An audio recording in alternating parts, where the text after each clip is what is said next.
There's always a hope. Rise and fight.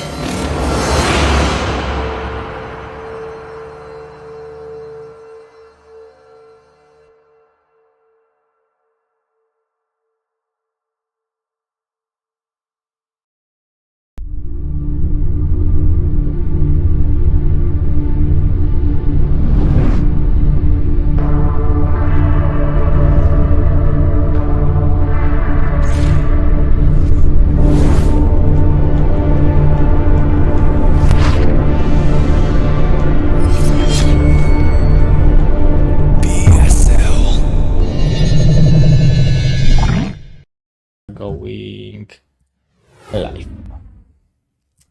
Hello, ladies and gentlemen. This is Zero in replacement of Sean because he's not answering for the first match. I'm here with Mr. RiceHat, Super Gosu caster from USA. We actually met in Chicagoland, so very cool guy. I even bought from him a hat for Tarson, so it was done by Mr. RiceHat, Mr. Tarson, if you was wondering. So I will give the microphone to Mr. RiceHat. He will tell you a few more things about the group and about the players, and I will get the game ready. So, hello, Mr. RiceHat. Hello, hello. Yes, we have met in CS Land, Chicago, and I did, in fact, give you the Simp hat, which, of course, stands for StarCraft is my passion, as I'm sure it is most people's passions here. But yeah, I'm super hyped to be casting BSL once again. I've only casted a couple other times this past year. But yeah, this looks like an amazing group. First of all, we're currently casting Group B of the round of 16 TieBreaker. The top 2 players from this group will be moving on to the next round of 16 group stage. I think I can show it even because I am ready for the group draw. So we can see the top 4 players like Ziki, Hawk, Dewold, Bony, and those are seeded from the last season.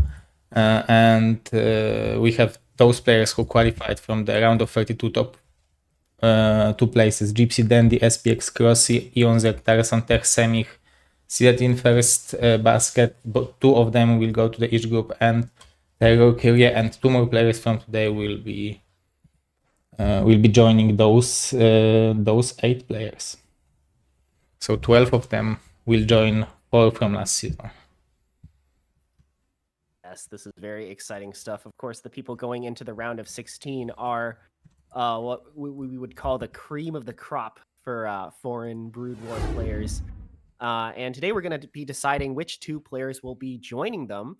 We have a very, very exciting group, in my opinion. I'm so hyped for this group. I don't know about you, but the first match is we're going to actually start from the bottom. It's going to be the 2 Swedish players, OyA and KameZerg. So I'm not actually, I haven't seen too much of OyA, but it seems like he's going to be a pretty exciting Protoss player to watch, given his favorite Korean Protoss is, in fact, Bisu. So, and his favorite matchup to watch is PvZ. So, I don't know. I feel like we're going to be seeing a lot of aggression from them. That's what I'm hoping for. Meanwhile, KameZerg, I'm a little bit more familiar with because I've seen him play quite a lot in IPSL back when I casted that earlier, like this month and last month as well. He's a bit of an interesting Zerg. He plays like a macro playstyle, but all of his timings and like strategies are a little bit off meta, and that actually tends to throw people off. But they're not off because he's like bad or anything. They're off like they have certain like logic and rhythm and a flow to it. Like it completely ends up working out in his favor a lot of times, but it is a little bit on the risky side. Like if your opponent knows exactly what you're doing, then he could sort of get caught a little bit off guard. So this is very exciting to watch. I'm expecting like some pretty exciting games, a lot of back and forth. And yeah, I mean, KameZerg, I've been following since IPSL. I know he's a really, really good player, but OyA, I'm sort of excited to see what he brings to the table.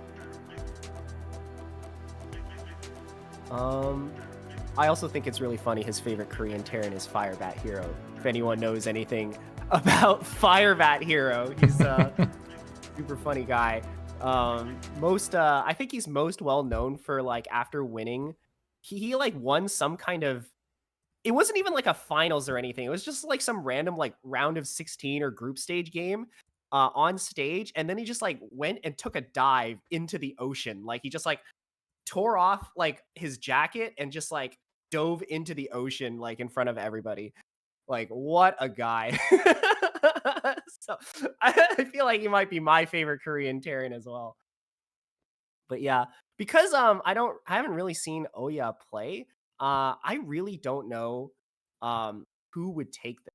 But I want to give him I want to give OyA the edge because of his PVZ. It's his favorite matchup. He obviously watches a lot of Bisu. So I don't know.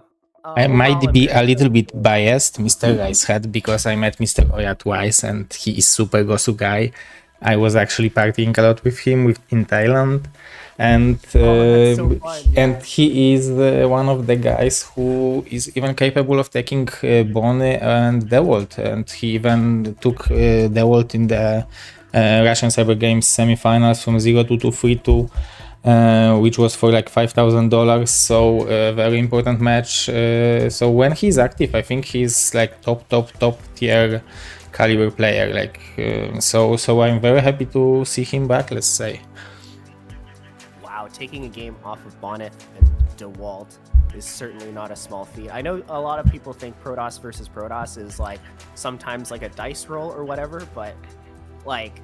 I don't know, at that skill level and MMR, right? Like, if you can even go toe-to-toe with someone like Bonyth or DeWalt, like, even if you, like, are a tier below them and you, like, get a favorable build order, like, they'll still destroy you, right? So, just the very fact that they can go toe-to-toe with players that good shows a lot about how the skill level that we're dealing with here. So, if that is true, then I would definitely see OyA as the favored one here, but I could also see KameZerg pulling something a little bit sneaky, a little bit unorthodox.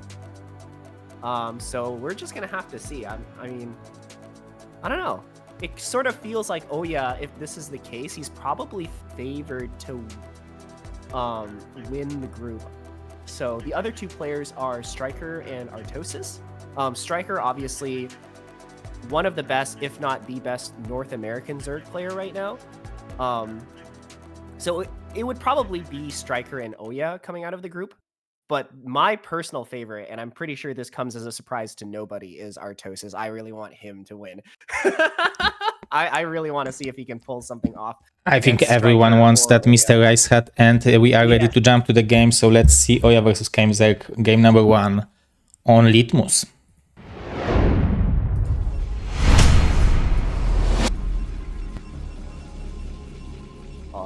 Here we go, jumping straight into the action here, spawning on the top right-hand side of Litmus. We have OyA playing for Team ERK.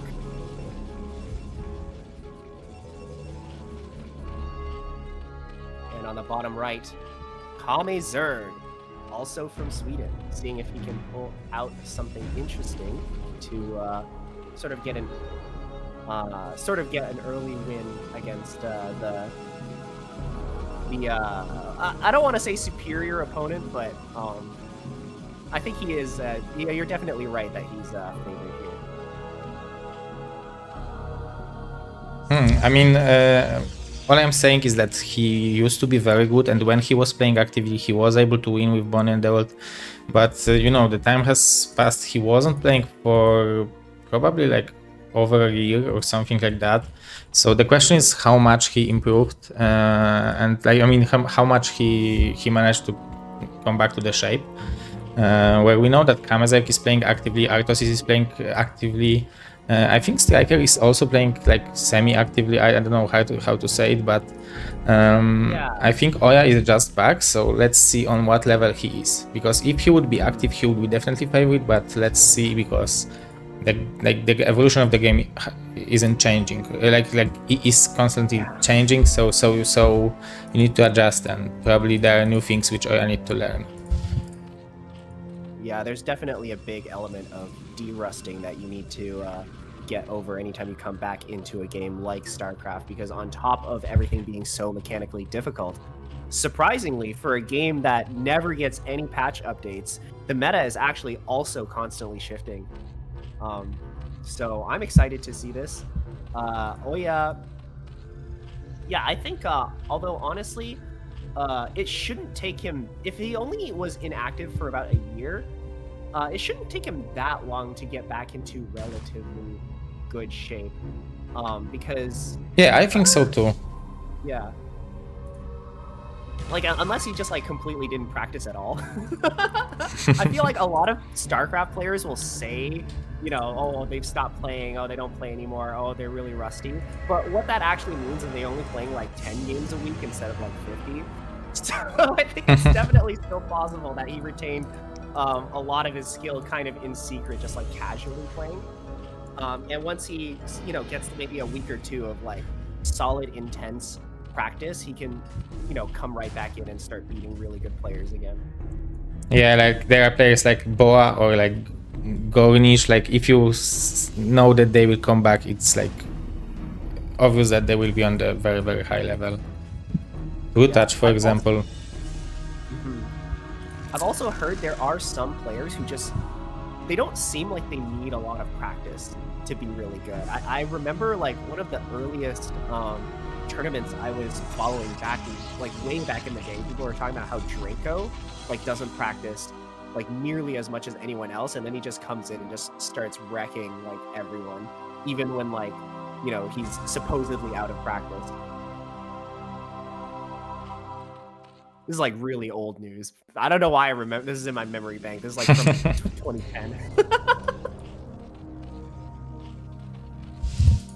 Okay, as far as the game is concerned, both players opening pretty standard. I'm a little bit surprised that OyA decided to go for a gate first opening, made a couple zealots, and didn't actually go across the map with basically any number of them.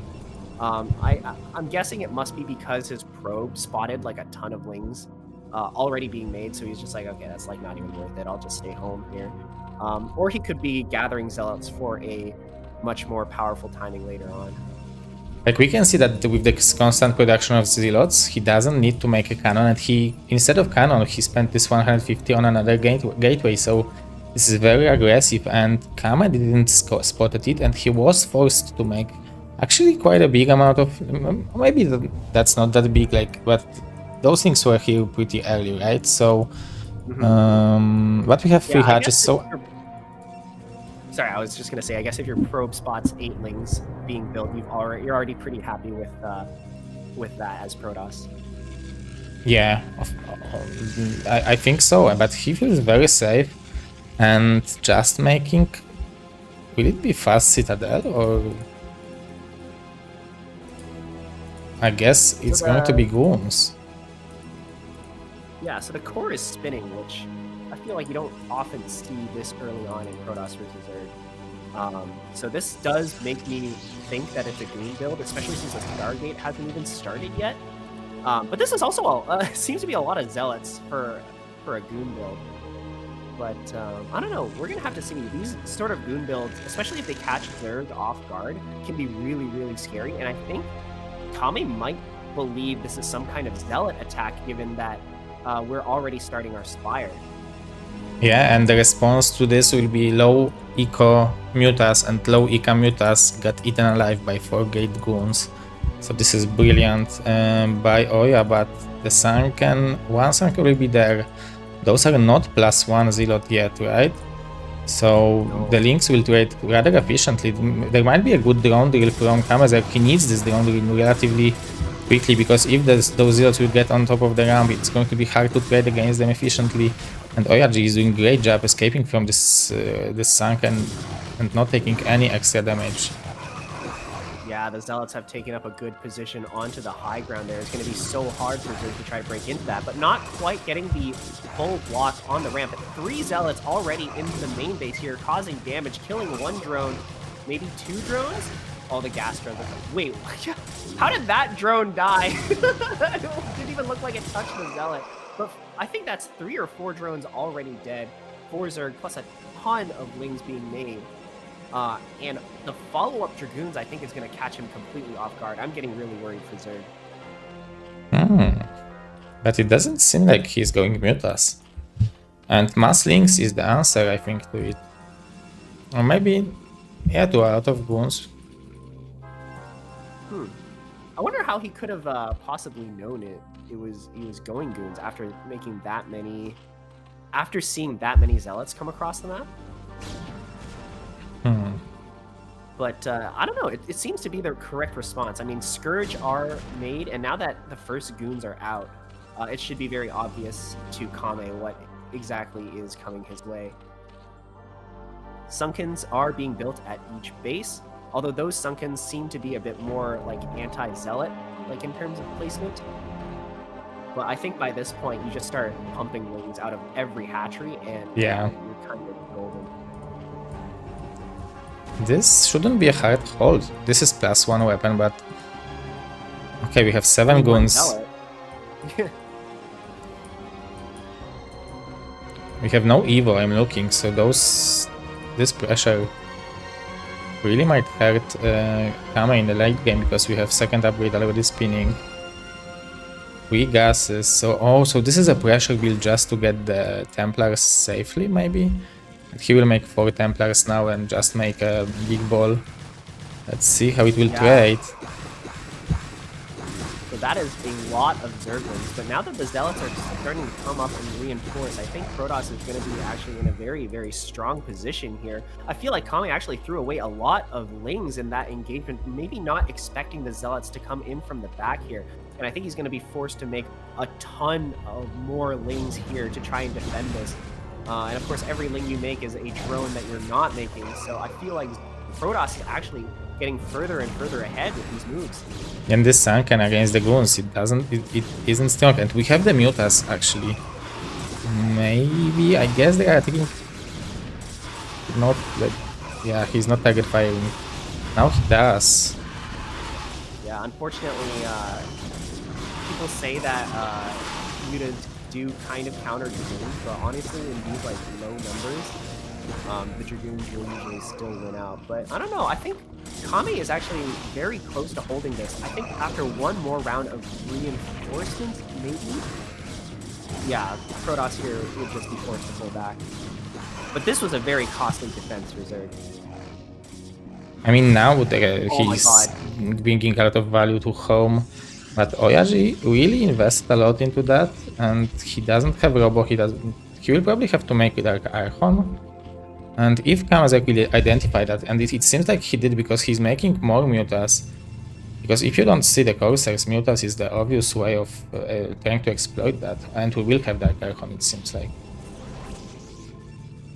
Or Cannons, so OyA is reading him, let's say.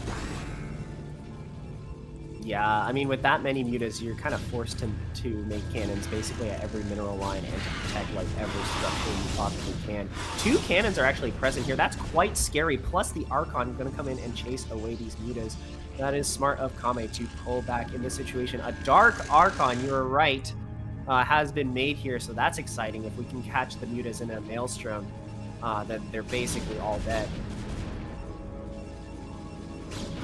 Guys, I'm also, meantime, I'm looking for the replacement caster, so if we have someone very good to replace for Mr. Shan and myself, it would be much better, so I could focus on production and other stuff.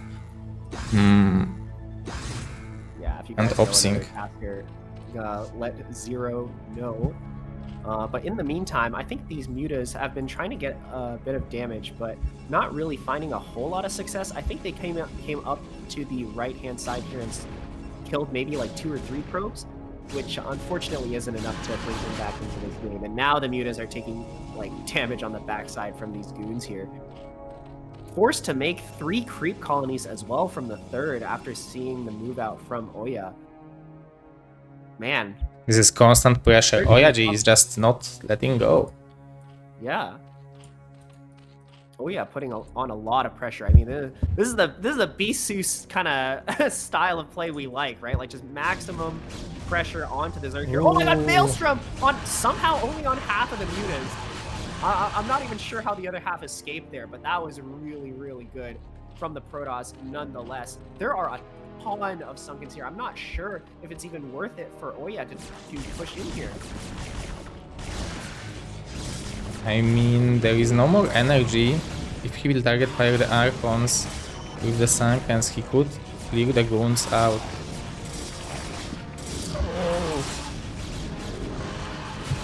Oh my god, he is taking Archon damage. We hate here. And it looks like Protoss is going to bust through here, especially now that the reinforcing beams are present. And with this third base dead for Zerg, I don't see Kame. I don't see a way out for Kame. Yeah, he just called GG. it GG. Well played for OyA, kind of showing that you know, sure, sometimes sure, people may say you're out of practice. Maybe you tell people, oh, you know, I haven't practiced that much. Oh, I'm a little bit out of it. I'm a little bit rusty. But I don't know, man. When it comes time to when it comes down to it, I think he really delivered. Yeah, he did deliver, and like this pressure, I was doubting it for a second when I've seen so many links countering it, but then it was actually brilliant. Zealous with +1 arriving to just counter those links, and like actually he dictated Kame the like the thing that he needs to do to survive, and was just basically countering it. The Mutas actually did no damage besides forcing the cannons. Insanely good game from the Protoss.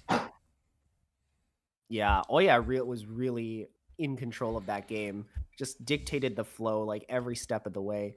I think it just kind of shows how well he understands the matchup. And of course, even when you're out of practice, right, like the knowledge still stays with you, right? Like he knows exactly how the matchup is supposed to go, what Zerg is supposed to do to counter what Protoss is supposed to do in response. And you're right, he just basically predicted everything Zerg was going to do, or maybe more accurately, he forced Zerg to go for certain compositions, certain play styles, and then immediately countered like when when Zerg tried to hit him with anything. So overall, just like amazing show of knowledge from the Swedish Protoss. Okay, that's good. We'll have Mr. Bonnie jumping in for the next game, saving us. So I will add Mr. Bonnie, and yeah, take care of the casting. Guys, I will take care of production and good observing, and good luck, Mr. Bonnie and Mr. RiceHat. Good luck, have fun, guys. Thank you, and hello. Hello, Mr. Bonyth. I'm very excited to talk to you and cast with you for this group here. I don't know. Have you casted much BSL yourself? I know you basically play in every single one. Yeah, but it's not like I play every week. So yeah, from time to time, I'm just like a last resort caster. So yeah, I'm happy that there is at least a Protoss to cast. So yeah, that's good enough for me. Yeah. Do you know much about OyA, his play style? You know what he usually goes for. I know Zero mentioned that he actually took a couple games off of you, and I don't know if it was previous BSLs or just like other tournaments or other matches. Well, I've played so many games that I don't really remember. Like OyA is such a high caliber player that yeah, for sure he's taken games off me, and his style is like pretty dynamic, micro-ish style. He tends to take some risks here and there. So yeah, this is how I would describe his gameplay like overall. Yeah, I mean, it definitely felt that way with how the last game went, right? Like he just like played very aggressively, played like he didn't like do anything cheesy, but he did like play a little off meta, played very aggressively, tried to sort of predict what the Zerg We are ready. how the Zerg would respond and counter that. All right, So- guys, we're ready to go into game number 2. Let's go into it.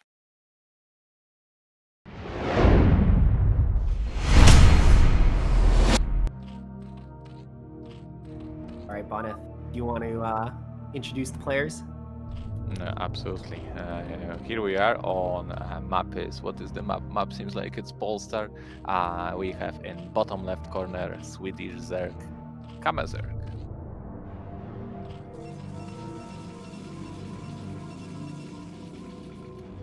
And on in the the top top left, yeah, it's OyA. You paused there for a second. I was like, oh, maybe am I supposed to introduce the second player? Yeah, we may need some time There's a little to bit get of that synergy. capture synchronization that's still in progress right now. But okay. All right, game number 2 is going to be on, of course, Polestar. We see OyA going for the fast expand once again. I kind of wonder if he's going to go for another kind of high pressure build. Yeah, given that Prop is not scouting after Pylon, usually that means it's gonna be at Gateway. Let's see the timing of it. And 1:13 Gateway, that's, well, let's say it's average Gateway timing for a 9 gate. Well, what's your normal timing for the gateway? Like, let's say plus minus 1:11. Like, it's good when it's 1:10, it's super good when it's 1:09, and it's standard 1:12, 1:13 kind of that starts being slowish. Makes sense. Yeah, you always want to get all your buildings as quickly as possible. Those couple seconds do make a difference in a lot of circumstances. I mean, just imagine your zone being like able to beat drones for 4 seconds freely, right? Yeah. Especially if there's like a window in which like your opponent doesn't have lings and you have like zealots. That's huge, right? Like free shots on drones, maybe even a drone kill or two.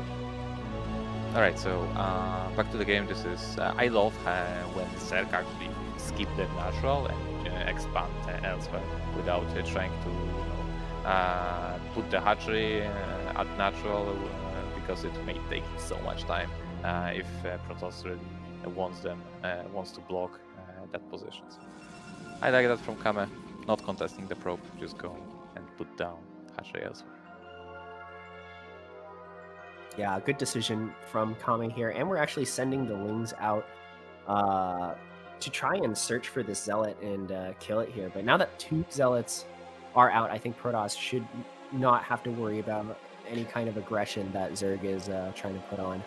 It's not about the aggression. I mean, it can be still quite annoying as Protoss has to put 1 zealot, 1 probe on the ramp and be careful to not any links get in.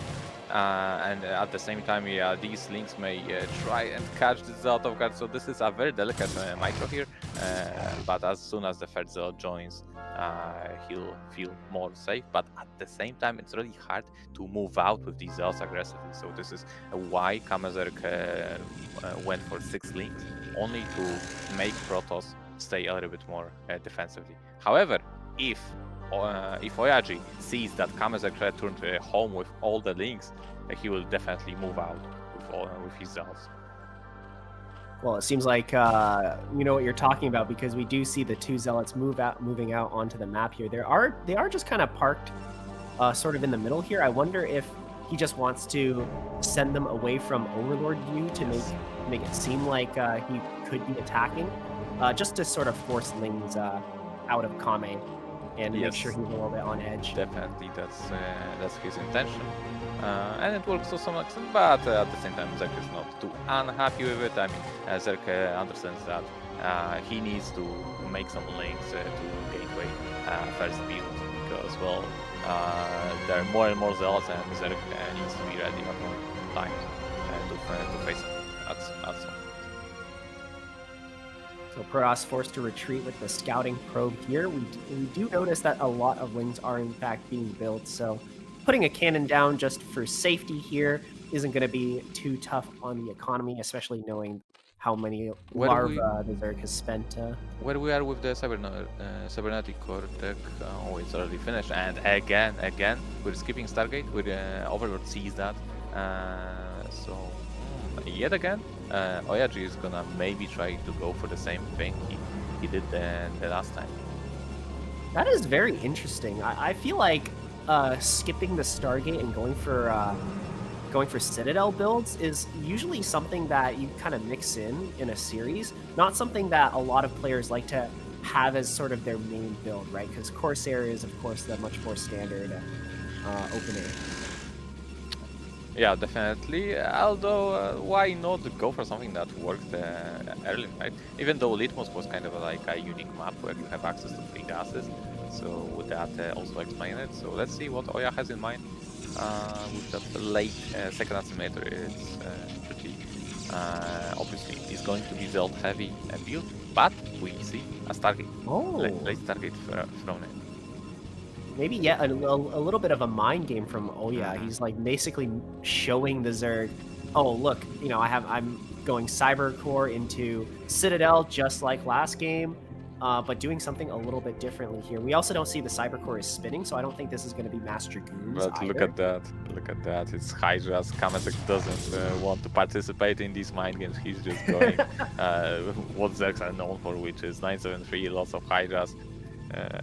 Hello! Wow! What a surround! Okay, for a second I thought these Zealots were gonna get completely, you know, trapped on the outside of this. Oh my god!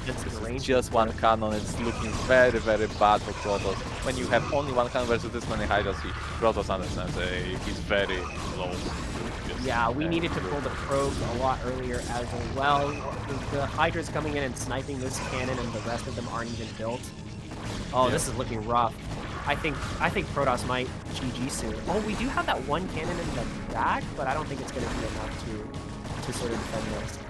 Yeah, we have enough time to kill the gateway and then go and kill either probes one by one, even targeting that was being built. KameZerg expected it to be a cannon, but it is a final. And now focusing down cannons. Yeah. Once this cannon falls, there is nothing, absolutely nothing else for OyA to get covered. Yeah, cannons are strong, but only if they actually finish. It takes forever for a cannon to get built. So OyA calls it, and we are tied up 1-1. Yeah, this is, well, what you get for skipping Corsair, right? He never knew that Hydras were coming. Probe did not secure enough information. I don't remember if OyA actually saw Lair morphing, and maybe there was a cancel. We didn't get that information, so maybe it's because of that. However, well, lack of Corsair in the end was the reason for such a turnout. Yeah, I mean that's the main weakness with just going Citadel, right? Like the Corsair is just so important to get scouting information to know what the Zerg is trying to do against you. I think you can get quite a lot of scouting information with just the probe, but of course you have to have like impeccable probe micro to sort of guarantee that. And once the Hydras come out, there's nothing you can do. Yeah, I mean, if OyA could have stalled with, for example, wait for speed loss, maybe he could have had a shot. But slow loss versus 8+ Hydras, then it's just a matter of time.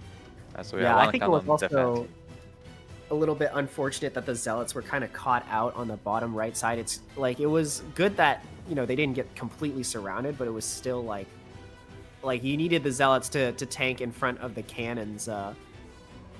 Yeah, plural cannons, where one cannon is not enough damage. All right, here we go. We're ready for Decider game number 3. Let's jump into it.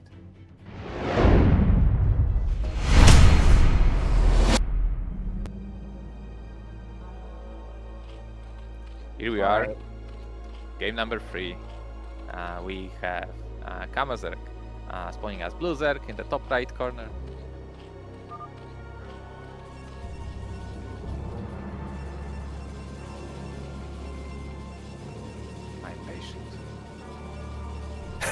Oh yeah. And on the bottom right, we have OyA spawning as the red Protoss.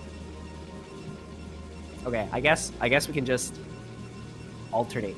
That'll be the strat. We alternate introductions from now on. Great. All right, established. Casters in sync now. Step by step. Excuse me. All right. We have map is radio. We see OyA again put down Pylon, to be honest, I wouldn't put it past him to open with like 2 gateway in his main. He's capable of doing that. But I guess not. I guess it is a good way of playing versus Zerg when you were a little bit off of the game because of inactivity. Just make the offers easy enough, right? Yeah.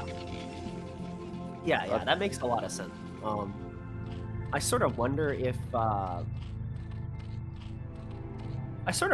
OyA though is going to try and go for he kind of would learn a different lesson from the previous 2 games and just go for something standard like Corsairs. Because it sort of feels like if you're a little bit too predictable, but what you're doing is off meta, it becomes very easy to counter.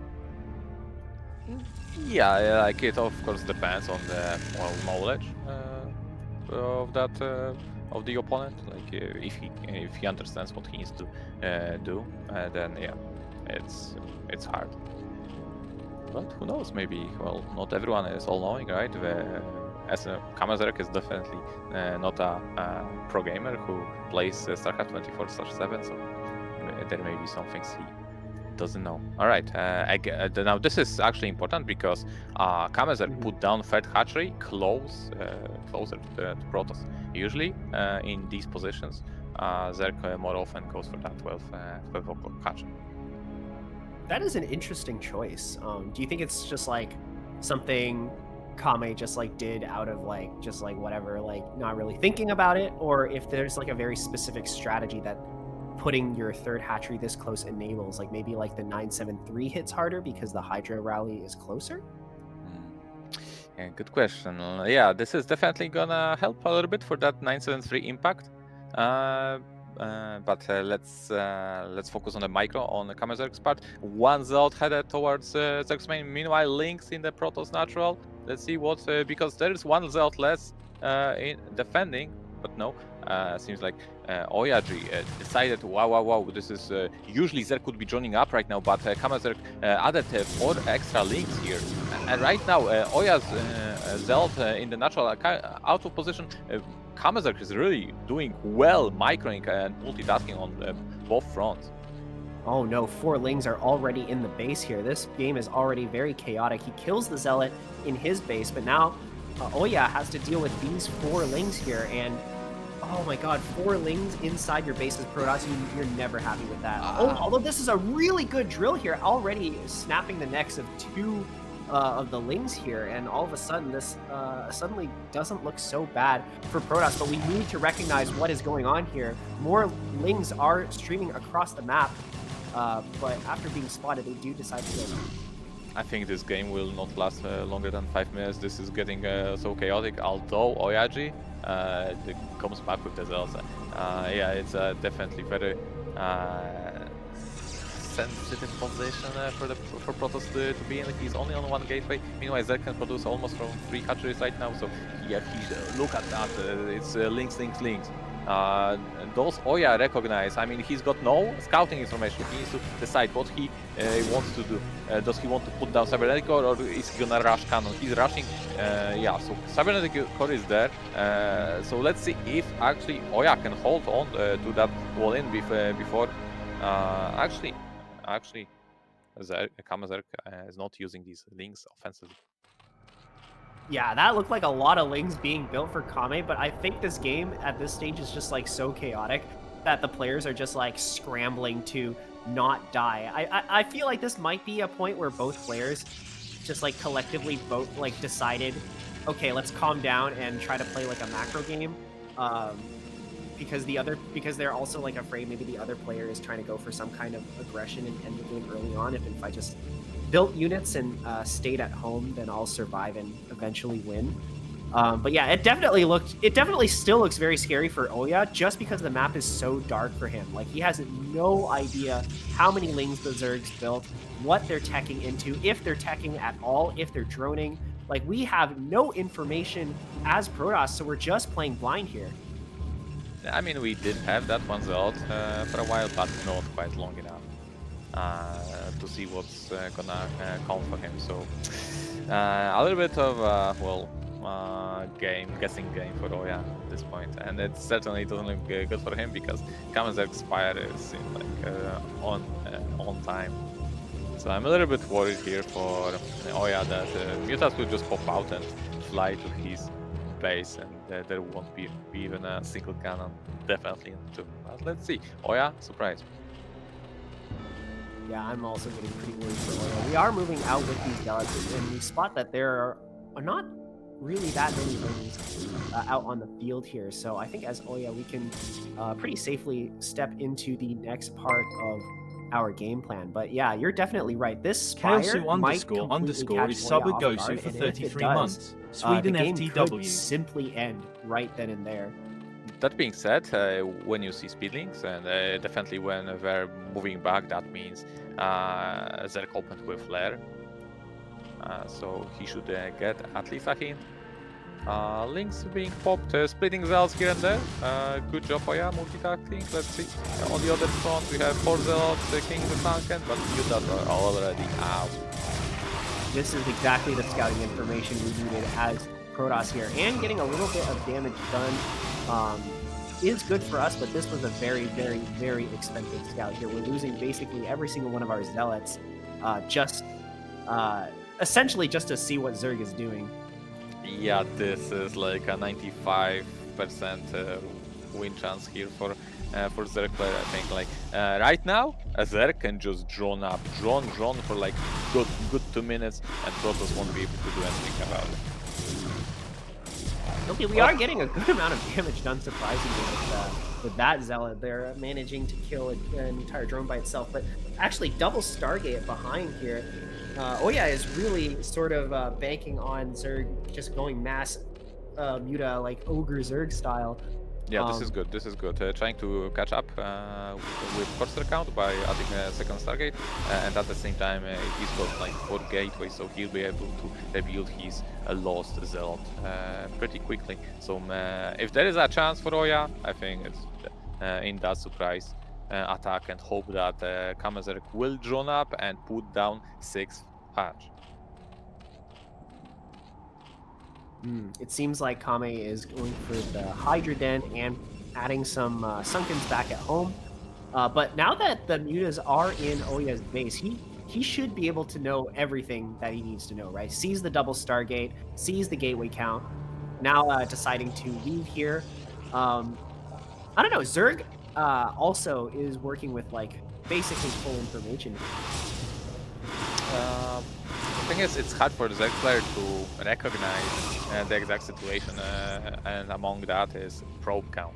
I think OyA plays very doesn't have that high of a probe count. I mean, it's satisfactory, but it's definitely not super big for this stage of the game. I mean, you can look at the supply, and when Zerg is ahead of Protoss, whoa, let's see how the Scorch connections A lot of Scourge, and they've basically gotten the runaround on these Corsairs, but good micro from OyA, only losing 1 Corsair there in that bit of a sticky situation. So far, both players not able to do a whole lot of damage to each other. But yeah, you're right. It does seem like OyA is going for some kind of like move out rather than something like super eco-focused, which I think is like a smart choice this game, and we're just going to have to see how it plays out. Even though it did in fact get scouted, it's still going to be pretty hard for the Zerg to hold. Yeah, it's a choice, but when you make a choice that is aggressive strategy, you need to get some results. Let's see if OyA will be capable of doing actually damage. Let's see, let's got connections. 1 Corsair, that's actually pretty good for OyA. Good, yeah. Let's see. So now Zerg needs to fall back behind his wall-ins. You know, yeah, there are plenty of Hydras behind us. OyA will be able to, however, he will use these zealots as a meat as a shield is for sub Gosu for 8 months. This is a good defense from Kame, but so many Overlords are going down. We are beating this back, but this is so painful for Zerg. 84 out of 53. We need to rebuild like 5 Overlords immediately before we can even do anything else this game. Good attack from OyA. It's moves like this that'll get him back into the game, but he needs to be careful because there's a lot of Hydras on the map, and he could die to the counter here. Cannons are rapidly being built.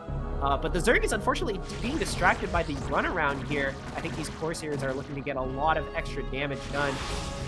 Yeah, Zerg wants to play it safe, so he chases the Protoss army instead of trying to counterattack.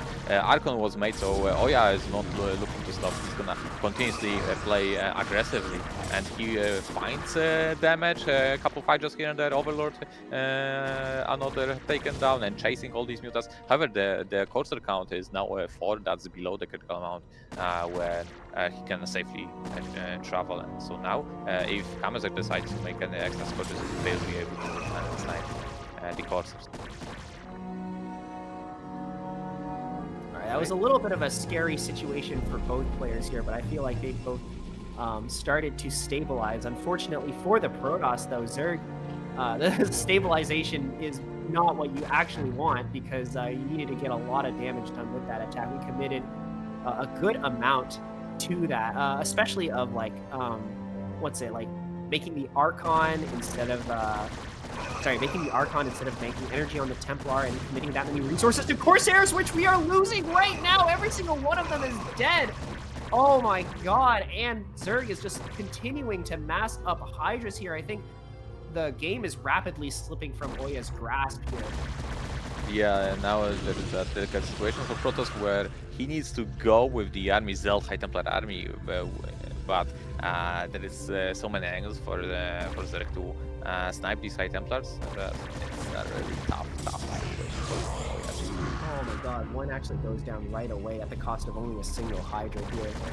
Kame is really showing his prowess, and these lurkers might get caught, but nope, they get burrowed, and yeah, this is looking really, really difficult for Protoss. This battle is spanning basically the entire section of the middle area here, but Protoss's army just isn't able to deal with the Zerg everywhere at once here.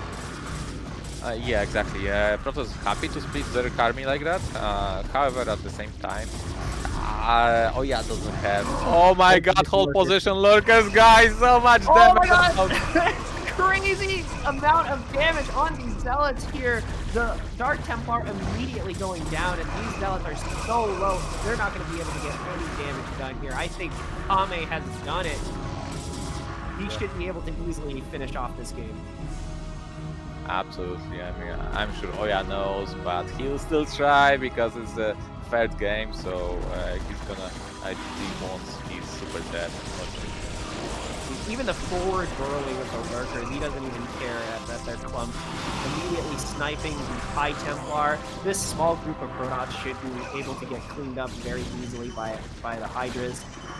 And Zerg is just rallying all of his units across the map here. It's time to push. It's time to get out of the game. GG. GG, good try from OyA. However, it is KameZerg that advances to the winners match. What do you think was like the critical points of the game? What really happened? What truly mattered? I don't know. I feel like game number 1, OyA really sort of felt like he just did everything completely. Like he just played completely like not the way that Kame was expecting. He just did something a little bit weird, and then like essentially countered everything Kame tried to do in response. But I feel like the problem with that is with those kinds of play styles, once you sort of figure out what you need to do against it, like, I don't know, the other games feel a lot more like Zerg was just completely in control. Yeah, and definitely that the last game on Rajion, I didn't really like the Archon choice. I understand that OyA still wanted to be aggressive, but in the end, once Zerg starts amassing Hydras, you also want to start banking on that energy for Protoss to have a stronger late game. But Protoss just wanted to keep the action happening. which unfortunately he just wasn't able to provide enough damage. Yeah, I understand that mentality from Protoss, though. We still have to remember that in the early game, I think the 4 lanes getting into the Protoss booth was pretty big. Like, it gave Zerg quite a decent lead, and I think it also spooked the Protoss quite a bit and forced Protoss to basically just like play blind. So yeah, OyA slipped through one Zealot without KameZerg noticing, and he also delayed his Nexus and put down a Forge. Just that, delaying the Nexus is huge. And the 2 Zealots that were in there, they were blocking the entrance, alright, but they weren't where they needed to be. So KameZerg was able to get a pretty big surround instead of the Zealots weren't back just enough, between the Fortune Gateway, and so he ended up Protoss ended up losing that one Zealot, and KameZerg was able to get in with these 4 links. Regardless, though, Kame, excellent showing from him. Of course, he was actually the underdog person here, so that's always exciting to see. And I've also been following Kame playing in like IPSL and stuff like that. He does have his own sort of unique flavor, his own sort of interesting play style. So I'm excited to see him. I don't know, you say succeed. underdog, but it's like a player who is active versus like more renowned player who is just recently came back of like a semi-retirement, right? So I wouldn't know where to put my bet on in this pair, and it really showed. Like score was 2-1. Yeah, it is possible that I'm underestimating just how much the rust is affecting some of these players. I'm sure if OyA was in top shape, he would probably also like just completely play a different play style. Because maybe the other thing I know about going like no Stargate is that it's the easier play style to play. Like there's a lot less stuff to manage. So it's also possible that the choice was because of he's a little bit out of practice. All right, let's go to our other pair. It's going to be a TVZ between StRyKeR and Artosis. Who do you think is the favorite here?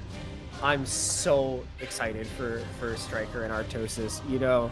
I've been following Artosis since before I even really was playing Broodwar. So all I ever want to do is see him succeed. But unfortunately, his opponent is StRyKeR, which is like probably the best North American Zerg at this point.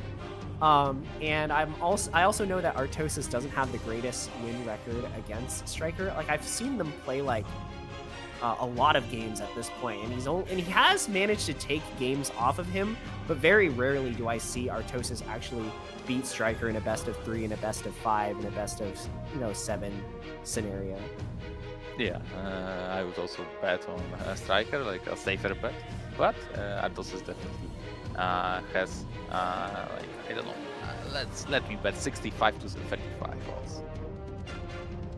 Yeah. I think Artosis definitely has it in him to win against StRyKeR. He's taking games off of him. When Artosis, the thing with Artosis is I feel like he plays like kind of inconsistently, right? Some games I see him just like completely lock in, like he's just like doing all the right moves. His micro and macro are both like on point and everything. He just like dominates whatever game, or maybe he doesn't dominate, but yeah, against like a really strong player, he can go toe to toe with them. And then other games I kind of see him like just flounder a little bit. Let's jump into the game as players are ready.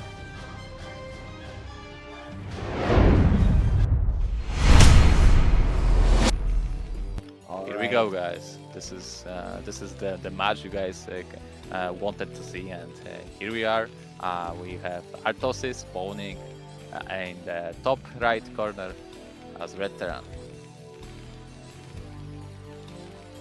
And on the bottom right, his most fearsome opponent, the Zerg player from America, it is StRyKeR. Well, after all things were said and done. Now remember, this is not like elimination match. Artosis doesn't actually need to win against StRyKeR to advance from the group, so he didn't really need to focus on his all strength on preparing against StRyKeR. He'll be okay if he eliminates OyA or KameZerg later on. Yeah, it's very possible that he could fall to StRyKeR here and then come back up from the lower bracket beating OyA and KameZerg. But is that really something Artosis would want? Because if he loses this match, then that would mean he'd have to play against a Protoss. I don't think he would be unhappy to play Protoss. Another angle to look at this group really is we have a little bit of a Europe versus North America event here, guys. Yeah, that is true. Two players from America are actually. It's not only is it Europe against North America. It's like very specifically America versus Sweden. Yeah, going on right. here. There are two players from America, and the other two, of course, are from So yeah, Sweden. guys, let's see which ladder region is more inflated and which one is less.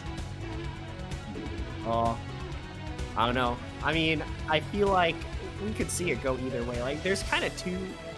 There's I feel like StRyKeR seems to be the favored in this group here, so I would expect him to win against Artosis and then win against KameZerg as well. But of course, we'll have to see.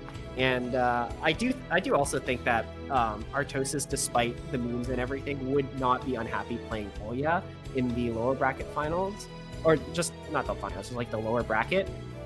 He does say that his Terran versus Protoss, he believes, is not his worst matchup. His worst matchup is actually this one, Terran versus Zerg. The other matchup frustrates him a little bit more, maybe. Yeah, this matchup involves a lot of mechanics, staying on top of your unit control, and at the same time you need to be constantly pressuring Zerg. It's not like you're allowed to just sit back and do something at home, macro at home. No, you're always pressured against the time. Maybe that's why it feels like in PvP it's all right if you just sit like a macro cycle. You're just gonna come out later stronger. But in PvZ, no. You need to do all the stuff before the filers appears and stuff like that. Yeah, I can understand why Terrans would rather play versus Protoss. Yeah, I've heard the way that two matchups get described as at like that high of a level is against Protoss. You have to make sure you don't make any mistakes, but against Zerg, you have to worry that the Zerg is gonna make mistakes, right? Like if the Zerg plays perfectly, there's nothing you can do as Terran. And unfortunately, StRyKeR is a very, very, very good player, and he plays a very, very solid kind of standard game, which doesn't have a whole lot of weakness. But on top of that, he also has just like amazing Unimicro and just like a very good idea of how the matchup is supposed to be played. Artosis confirms the second extractor. However, he did not get into Zerg's main, so while he may expect that this is gonna be mute opener, well, thinking or feeling is different than seeing and knowing.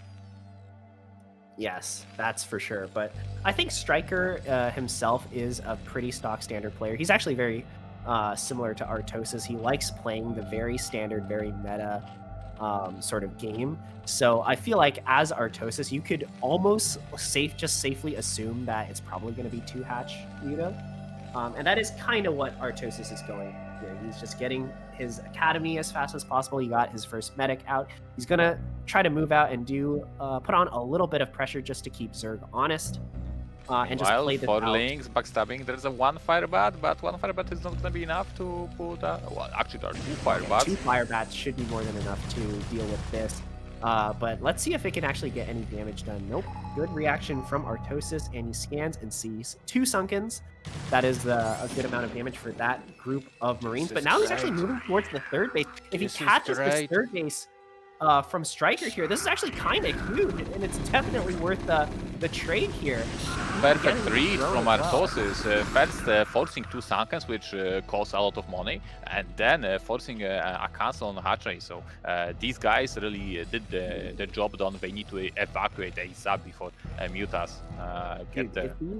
If these Marines like make it back home here, like this is probably the best start that Terran could possibly ever ask for against Zerg. Like, not only did you get the 2 Sunkens, but you also got the base, and your bio count is maintained. Like, Zerg is just forced to go all in at this point, and you have like as much bio as you need to defend this. But it is, of course, let's see if units are gonna be in place. 1 turret is not gonna be enough, and this is like a huge all the units. Maybe Artosis will want to counter as these Mutas will enter his base. Let's see. Well, I'm getting very worried for Artosis here. I think he's a little bit late on adding his extra turrets here. 2 more medics do in fact pop out, and a bunker goes down in the natural here. I think he was a little bit too worried about a mass lane counter attack, and now he's gonna get wrecked by these mutas here.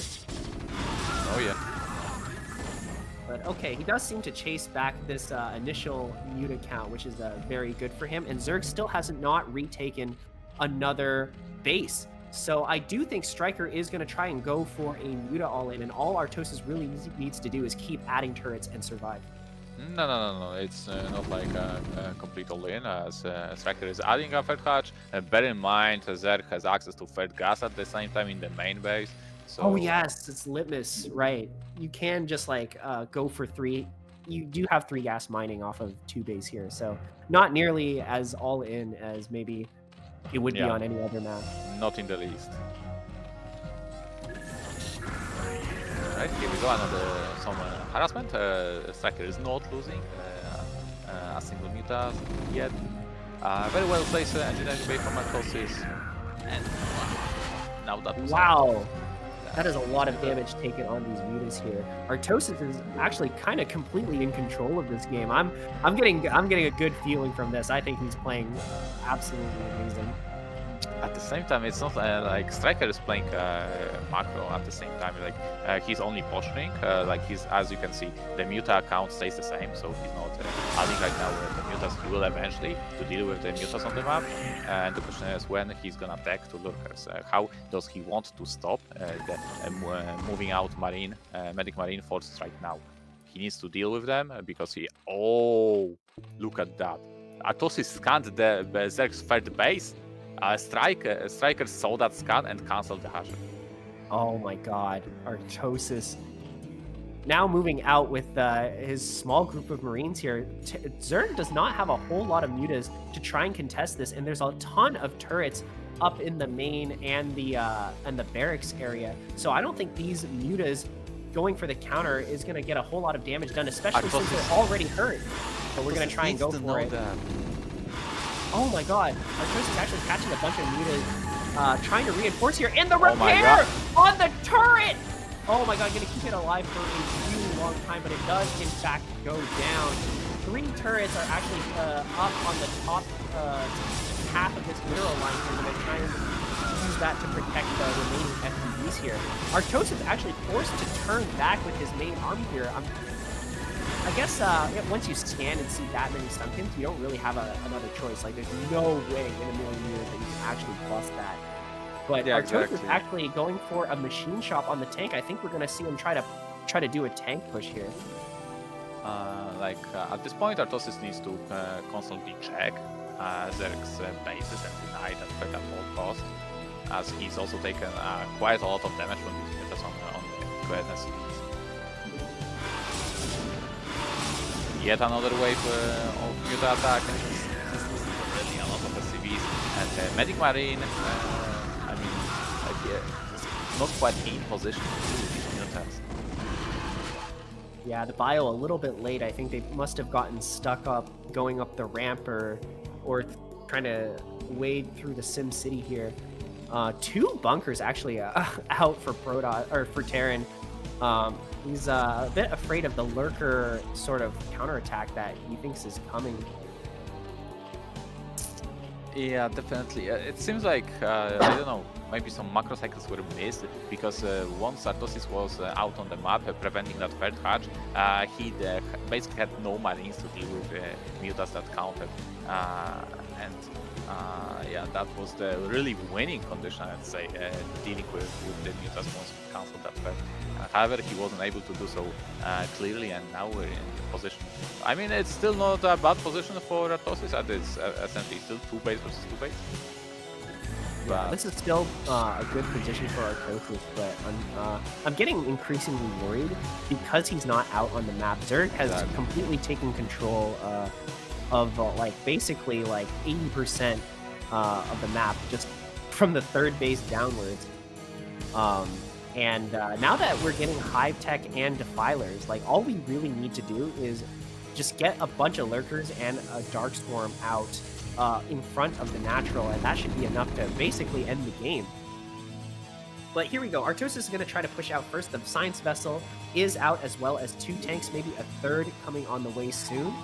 And yeah, this is a very, very scary push from Artosis here. It's a lot of bio, and the tanks should be more than enough to deal with Infinity Sunkens, essentially.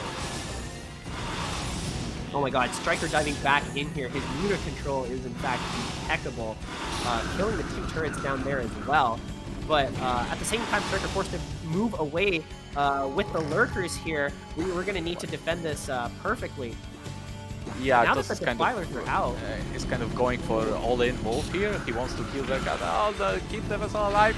Oh, the vessel! He does target the Scourge. But this one is already dead. For Artosis, he will try his best to prevent Ferd from getting up, but this time around it's not on this side of the map. Yeah, I think StRyKeR just barely managed to hold on there. Getting his Defiler out and the Orange Cloud up barely in time here. That's a lot of Lurkers kind of exposed in that position there. Artosis wisely deciding to siege up here, forcing the StRyKER to unburrow and aggressively move forward. Artosis needs to pull back before all of his bios. Oh my god, all his bios is gonna get killed here. And I think, oh my god, I think StRyKER might have been able to do it here. This wasn't too bad for Artosis. He killed many of these Lurkers. Well, unfortunately, I think the SCV count for Artosis is just not there because of the StRyKER's harassment. Meanwhile, Zerg doesn't really need that much fuel. You know, all the needs is actually gas for his ultras. This is an important scenario for Protoss. Even dematrixing the Fire Bat, but unfortunately without the vessel to spot, you can't actually do anything with that. And now we're gonna go into a pretty long game, but yeah, the amount of damage that StRyKER was able to do with only 7 mutas, actually. Of course, he cycled a couple new fresh ones in every once in a while, but with that amount of mutas, like, he got a lot of SCVs, and Artosis' economy has been completely like tanking. What is the armory for I wonder? What is the what? Armory. The armory. My guess is battlecruiser. If you get +1 attack on battlecruisers, they will always one-shot Scourge, no matter how much armor they have. So we're already kind of, if that's true, we're kind of already seeing Artosis prepare for the late game in this scenario. We need to prevent the Zerg from getting a 4th base. It's already painful that Zerg has a 3rd, and oh my god, a huge plague actually goes down, hitting one of the vessels, and a whole bunch of bio as well. StRyKER playing the late game as impeccably as you would expect him to. That being said, one thing that's like it's pretty apparent that Zerg is in control of this game, but one thing, Zerg's upgrades are really, really terrible. Like apparently, without any armor, these are pretty late upgrades. Artosis is not doing great on his upgrades either, but of course being 1 up in terms of upgrade against Zerg is basically ideal. It's about as good as you could possibly ask for. Yeah, +2. Not even started yet. Yeah, I think both players are like, found themselves in a pretty chaotic game, didn't find find the time to remember to get upgrades here. But as the longer the game goes on, the more it's going to favor StRyKeR here, especially since Artosis still hasn't taken a third, and Zerg is already on their 4th/5th gas, depending on how you're counting it, right? This is yeah, definitely StRyKER's even though there are more gases, they deplete that much faster. Careful. This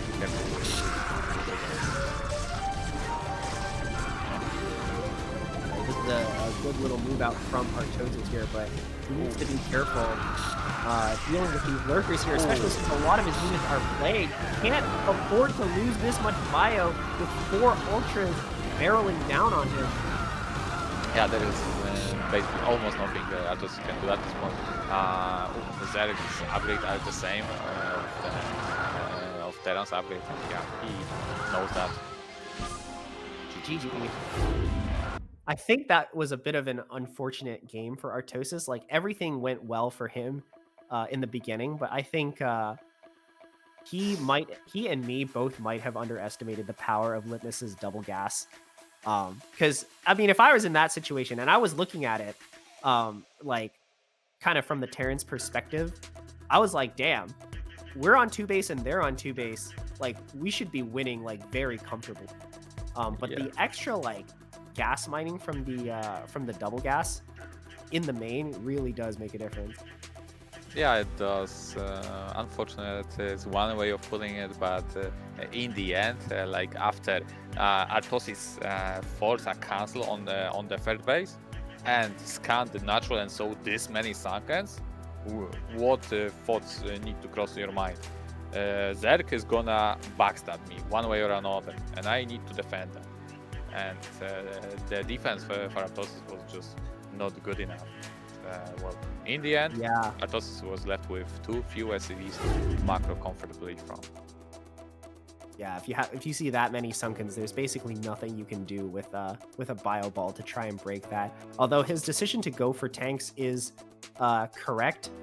The bio definitely needed to be at home to. No. Bio could be there, posturing, pressuring, but there was just not enough production, I think, for a while, because there were no marines whatsoever to help the turrets. So yeah, I think that if we saw there, if we had the chance to see the replay, I think we should see something there. Yeah, and StRyKeR's Muta Micro was also really good. Yeah, as expected. Let's go, guys, to game number 2. Artosis versus StRyKeR.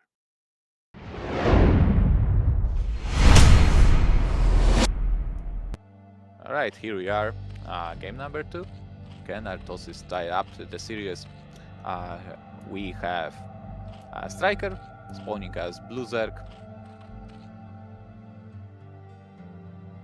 And we have Artosis spawning as the Red Terran.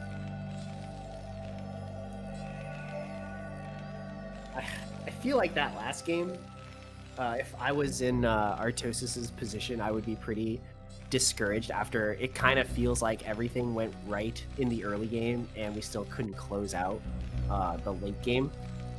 Of course, if we look at it like objectively speaking, there was definitely some fairly straightforward moves we could have made to prevent that result. It's just the defense. Yeah. Defense against mutas, that's it. Yeah. You just needed a cleaner defense because we were advantaged in that state, right? Mm-hmm. But that kind of stuff is kind of hard to see when you're excuse me, when you're the one actually playing the game, right? Oh yeah, StarCraft is quite that easy game to watch, observe, and hard game to play. This is why you have so many Twitch experts in the chat. Yeah, of course, the Twitch experts sitting back in their armchairs playing Theorycraft. And for the most part, they are correct, but it's a totally different piece. Watching, seeing, advising, and playing. Like you have like, I don't know, 70% of the gamer's tasks is like all these sending workers to minerals, building supply depots, building other buildings, right? So there's a lot of that. And There's a not lot of just things to occupy your making mind and your decisions. fingers. Yeah. For sure, for sure. But okay, let's take a look at this game here. We have what appears to be pretty standard openings from both players. Artosis this time around decides to go for the wall off instead of just like putting the barracks in the main base. I actually feel like walling off against Zerg, it's of course really good. Oh, that's interesting. I guess if Zerg tries to take the top right corner base, he'll have an easier time attacking up. Wow, if there's no this turret is archers there. actually semi-genius level already. Yeah, a really good move from Artosis. I really want to see Terrans do that more often. I feel like I need to remember to do that when I play. Yeah, laying the foundations for the mid game. Wow. Yeah, 2 minutes in, right? Yeah, this is just good. using We're just getting the our scouting worker. Yeah, it's great. Wow, we're actually lifting the barracks so he can What? try to snipe the overlord, but well, without money range, he wasn't quite able to get it. Still, good try. Seems like Artosis is really feeling himself today. Yeah, he's like pulling all the pro gamer moves. Mining out the minerals, lifting the barracks. He really wants to take this game. Did Artosis mine? I think Artosis mined minerals from top left too. We see the minerals. Other ones. They're not there anymore. Also, I like the wall in the natural. Like as compared to the last game on Litmus, Artosis had to kind of defend the ramp with 2 firebats. With such a wall, I think even 1 firebat is enough to prevent any link backstabs. So definitely easier to manage like that. Yeah, and of course, what was it? This map knockout. All the bases are like the natural wall is like a horizontal entrance, which I think usually makes for simpler walls. You don't have to do any weird shapes where your supply depots are super exposed. Unfortunately, the problem is against mutas when you wall off. The easy target for the mutas to attack is always going to be the wall. The 2 supply depots, you almost always have to assume they're going to die at some point. Eventually, you'll have to say goodbye to the supply depots. Yeah, you always have to be prepared for it too, because sometimes, like, I don't know, you just like don't expect it, and your supply depots die, and you're like supply blocked at a crucial time. You have to make 3 depots. Yeah, we'll put extra effort to see if Artosis was actually prepared for that in this game. So let's keep that in mind. All right. What do we have? What do we have as the build? Like we went for 1 barracks academy, or was that with eBay? Zero, show us please. Okay, so fast academy. Yeah. So this is still like an academy rush build. Oh, we actually patched these wings, so you were right. The wall definitely helping out here with the wing defense. SCV will fix the suit, so yeah, so it's all right. Yeah, don't worry. The fireback can get the repair from the SCV. Can you imagine that? But okay, we're moving out as Terran. This is basically the same beat as last time, but there's only 1 sunken defending here for StRyKeR. I guess the trench is going to provide that extra layer of defense that would only come.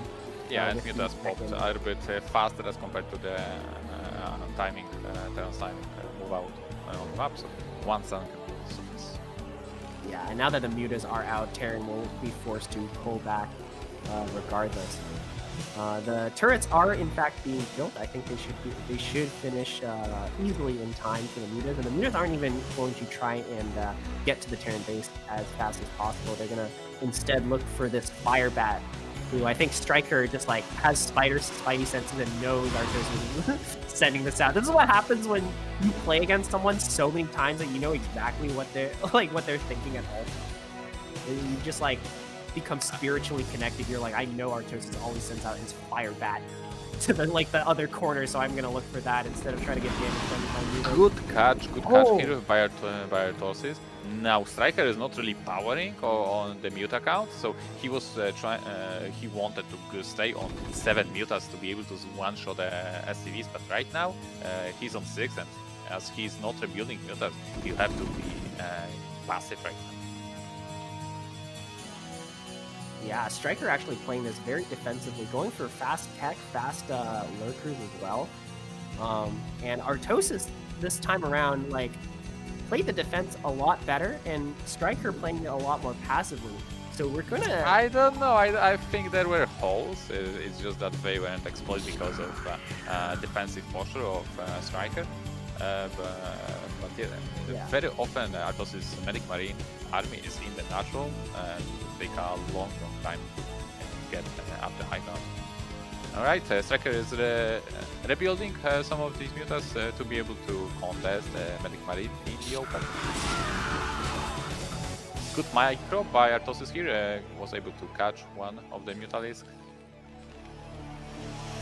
Yeah, this is a dance we see often in this matchup, the muta ball against the bio ball, or the stack muta against the bio ball in the middle of the map here. One Ling actually manages to get in. We're going to get a good amount of scouting information done, but we've kind of lost track of where this marine ball is going. They've sort of given these mutas the runaround, and I wonder if they can get any damage done at the third base. I think Artosis knows StRyKeR took this base, and there are no lurkers here to defend this. Oh my god, nobody's with. Oh my god, StRyKeR was not paying attention either. Oh, both players kind of fumbling, but I think it ended up working out for Artosis. And now we're gonna try and come up here. Last one just finished. Third base. Last one just finished, but Marines are on the low ground. Right now they got to the high ground. This is looking good for Artosis. Lurkers won't finish for a while there. Mutas dancing. Second morphing. Will StRyKeR be able to hold soon? These Lurkers will finish. Yeah, these lurkers creating an excellent city here for Artosis, but he scans immediately, and both lurkers go down before they can get any damage done. All the mutas are dead, and this base goes down. GG. And Artosis ties it up 1-1. Wow. Wow. Yeah, definitely StRyKeR was panicking a little bit. There was an opportunity. There were no medics whatsoever over these Marines. He would be able to clear most of them, but he was scrambling to get lurkers, sunkens, anything to help out that 9 o'clock base.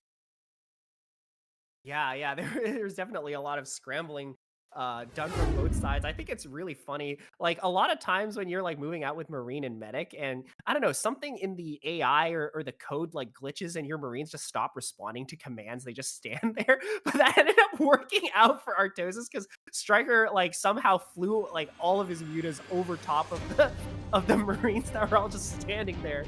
So, oh my god. That was a lucky break from Artosis here. RNG's is giving him a little bit of good luck this time around. That's nothing about RNG here, I think. It's just good call, good timing from Artosis at the same time. Think how his +1 just finished for the attack. So it all... of course, the rest of the game and everything that Artosis and all the decisions that Artosis and StRyKeR did sort of enabled everything up to that point, right? Like the way that Artosis maneuvered his army around StRyKeR's mutaball, the way that StRyKeR just like wasn't quite able to keep track of the bio, wasn't able to get a whole lot of damage done. I did notice he played that game a lot more passively than previous games, and I wonder if it's just because in the last game he felt like he needed to get damage done after his third died, whereas in this game he was just like kind of comfortably playing and being like, oh, okay, like Artosis is just gonna turtle and I'm just not gonna do anything. Yeah, definitely StRyKeR seemed like he was really passive with mutas. He stayed on 6-7 of them for a long time without really pressuring Artosis in any way. Yeah, I mean, I sort of get like maybe he was trying to go for like a tech rush, right? Like, you know, only had 7 mutas, so he's going to spend all of his gas on getting the earlier upgrades, getting the earlier Evo chamber, getting the lurkers faster, like getting hive quicker. I think that's definitely possible.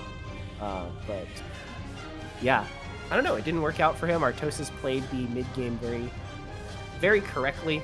So, and I don't know, I'm excited for game number 3. Yeah. It's a best of 3, right? Artosis only needs a one more game to go like that well, and he's in like basically the upper bracket. Mm-hmm. All right, guys, let's go. Deciders match, deciders game. Game number 3 between Artosis and StRyKeR.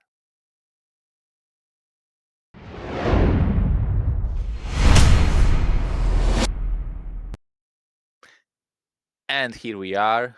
We are on. This is Polestar.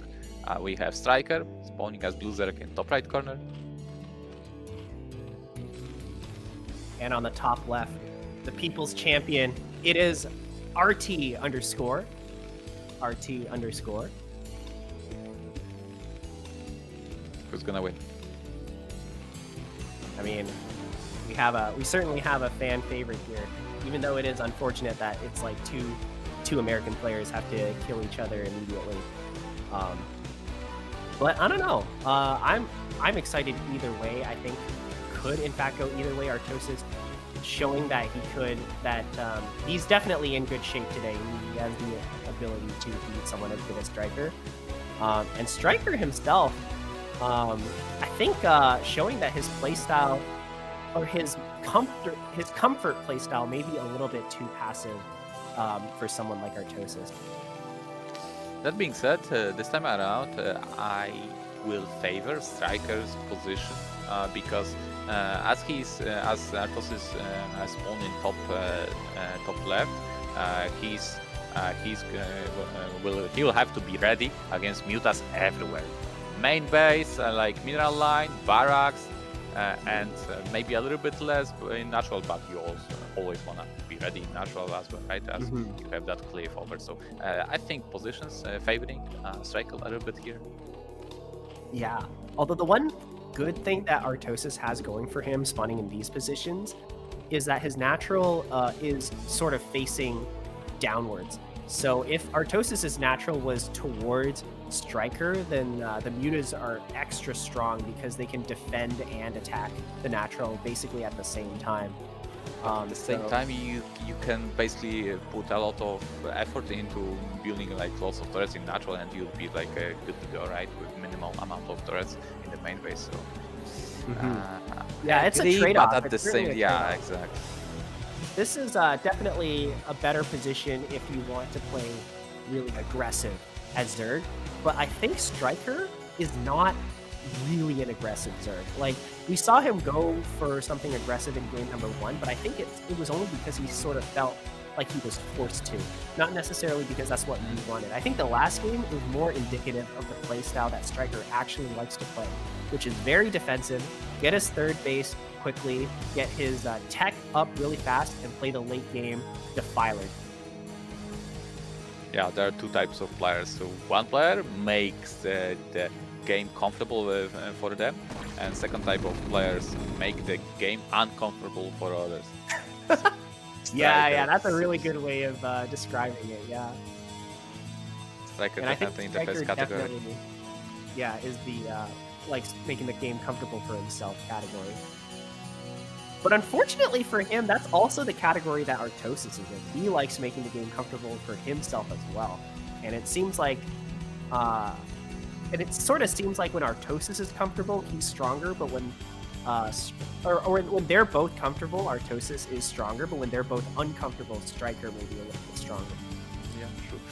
So when two such players collide, we tend to have longer macro games. But when two like aggressive players face off, for example, Ion Zerg against someone, the games tend to be really, really short. Alright, you see StRyKeR putting down the Spire immediately. This is, of course, going to be 2-hatch Muta, just like every other game. Artosis also going for his Academy build, just like every other game. This time getting the wall off as well.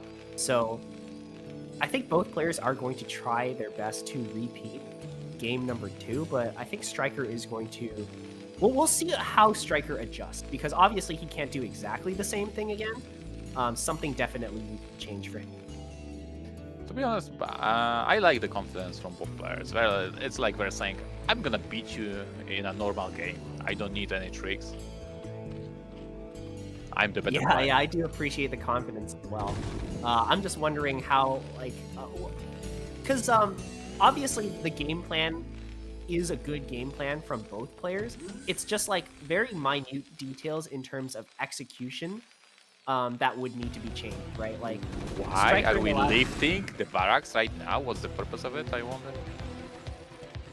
I'm not sure, actually. It seems a little bit of an odd choice, especially considering these Lings are still able to backstab, and maybe Artosis thought he could catch the majority of them before. Yeah, it's not like Artosis knew the exact link count of StRyKeR, but yeah, StRyKeR being himself, he just went for the minimum amount of link. Yeah, it's like he didn't actually know, but he kind of knew. Like, once you play someone enough, you kind of know what their playstyle is. And I think this move out here from Something Artosis happened for might Artosis. be Something happened for Artosis. Like his hands were up. Something. Oh yeah, I think I saw him like shake his head there. I actually wonder what's going on because I don't know. To me, it kind of feels He like must have it's a 44. forgotten about something. I think it's 44 out of 44. That's my guess. Oh. Because he has not produced anything in a while. I think he got coach for. He needs a bit of coach 44 in him. Let's hope it's just that and not like, I don't know, like forgetting Stim. eBay or Steam, yeah. Yeah. Let's see how it turns out. For now, StRyKeR is again not being too forceful, not Oh, being it too might be aggressive. eBay too. Actually, he's just starting turrets now, but there are already mutas out on the map. But because he's postured his army so far forward, I think that spooked StRyKeR quite a bit, and he's like delaying the mutas from getting to their base. Only now is StRyKeR starting to. He's not even moving in now, so. eBay Artosis didn't actually build, managing but to- no consequences, guys. Yeah, never punished, man. Oh, the turret placement is also a little bit bizarre from Artosis here. I feel like if StRyKeR just played this a little bit more aggressively, he could have had like an easy win from his side. That being said, it's just one turret to help the barracks. What is Artosis gonna do? He's coming back with all the marine force, and yeah, this is man, and that's what I was worried about the last game. Yeah, I think StRyKeR might have figured out exactly Artosis' weak point here. Maybe he did a little bit of replay research post-game. But now Artosis is in a lot of trouble. Oh my god, one Firebat actually managing to sneak through into the third base here, but it might get killed by that one by the one single. Killed one of a link on the way, but with 12 HP, not getting much more. Alright. Artosis with a lot of bio though. Like, even though all the turrets are dead, I feel like there's not a whole lot that StRyKeR can do as long as Artosis maintains like a strong bio force at home. 4 Sunkens are actually built in the natural here. I think StRyKeR actually got quite spooked by a lot of Artosis' move-outs and posturing. And he's building a lot of mutas as well.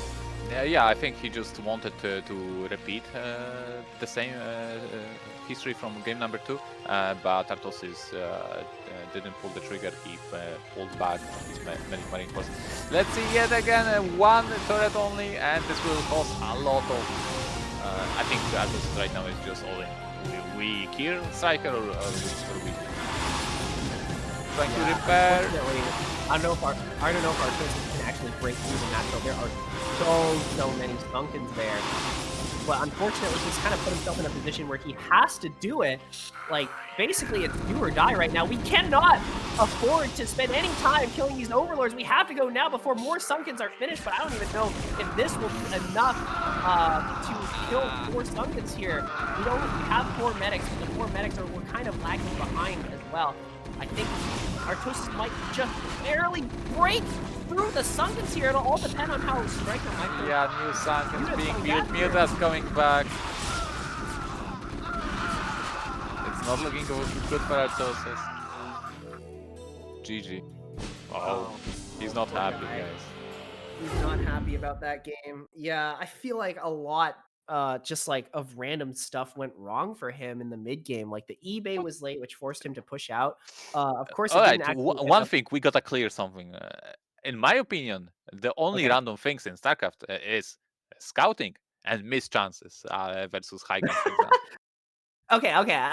I get what you're saying. It's not random. Like it's more like they're just kind of the mistakes you don't expect yourself to make when you're playing in these kinds of situations, right? You're just like, it's not like, oh, like I made a wrong move. It's, oh, I literally just like didn't build my eBay and also I'm supply blocked. Yeah, it didn't just didn't build. You didn't build it. Yeah. So yeah, But that yeah, a very, very unfortunate loss here for Artosis. But it seems like we don't need a break, Zero. Let's keep going. At least I don't. we'll see if the players want to break or if Zero wants a break. Yeah, let's go on. I want to make I mean, a I'm good time also good to go on. with another Protoss match. You're just excited to catch the upcoming Protoss versus Terran. Yeah, I'm here for the Protoss content. Sorry, guys. I'm here for the Terran content. What's gonna happen when we have to cast ZVZ? StRyKeR versus KameZerg. We're just gonna wing it. Let's see what they say. It's all about RNG. Let's see if it's true. Like if it's all about scouting patterns and builds. So yeah, it's going to be StRyKeR against KameZerg.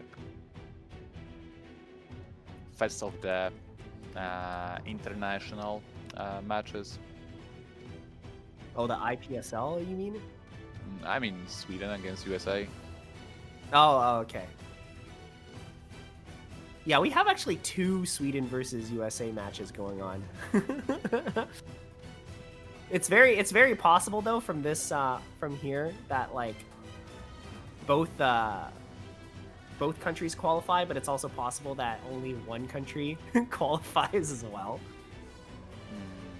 Let's see. Yeah, at this point it's what is it mathematically 50-50 right now, right? Yeah. If all players are equal. I think the interesting thing is that for Artosis or OyA to qualify, they have to beat like, or no, sorry, never mind. I had some weird math going on.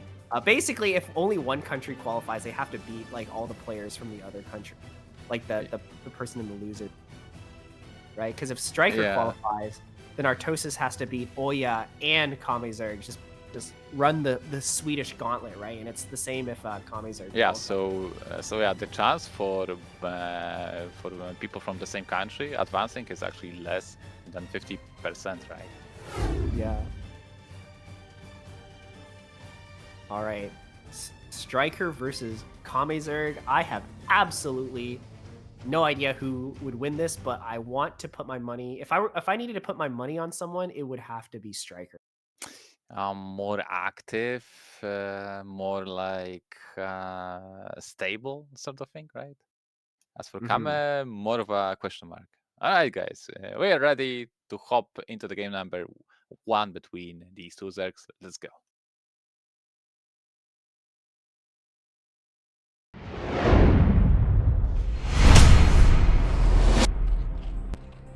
The game has begun. In the top left corner, StRyKeR representing US. And on the bottom right, Kame representing Sweden. NA versus EU. Sweden versus America. Tale as old as time. Interestingly enough, it's gonna be cross position, so no advantage to either of the players. No RNG in that regard. And now both players. Well, it's a little bit early to talk about build orders because I know 4-4 is not a real build against in ZVZ. It's not early enough. I mean, both players morphing their overlords, so we already know it's not going to be a 9-4. So right now, the player who gets the later spawning pool is gonna be ahead.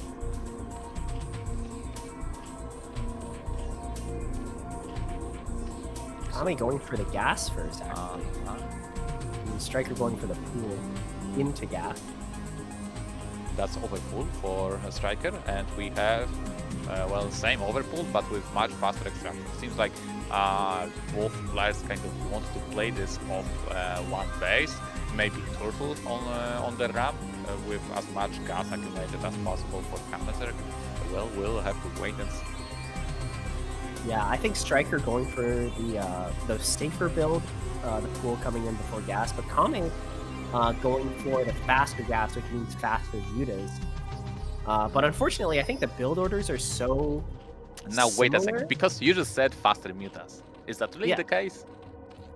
I mean, it's not like KameZerg can build lair right now, right? So it's dependent on spawning. So it's not about. Oh, yeah, actually. Huh. So why would you get the gas that fast? Well, because you'll be able to make a second hatchery in base, and then get more mutas. Or if you like, also it has like things you need to take into consideration. Do both players want to make speedlings, or maybe only one of them will be able to get that speedling upgrade? So an interesting note that Zero pointed out, or was trying to point out to us, is that with this kind of build that Kame is doing, you can get layer and speed basically at the same time right when the spawning pool finishes.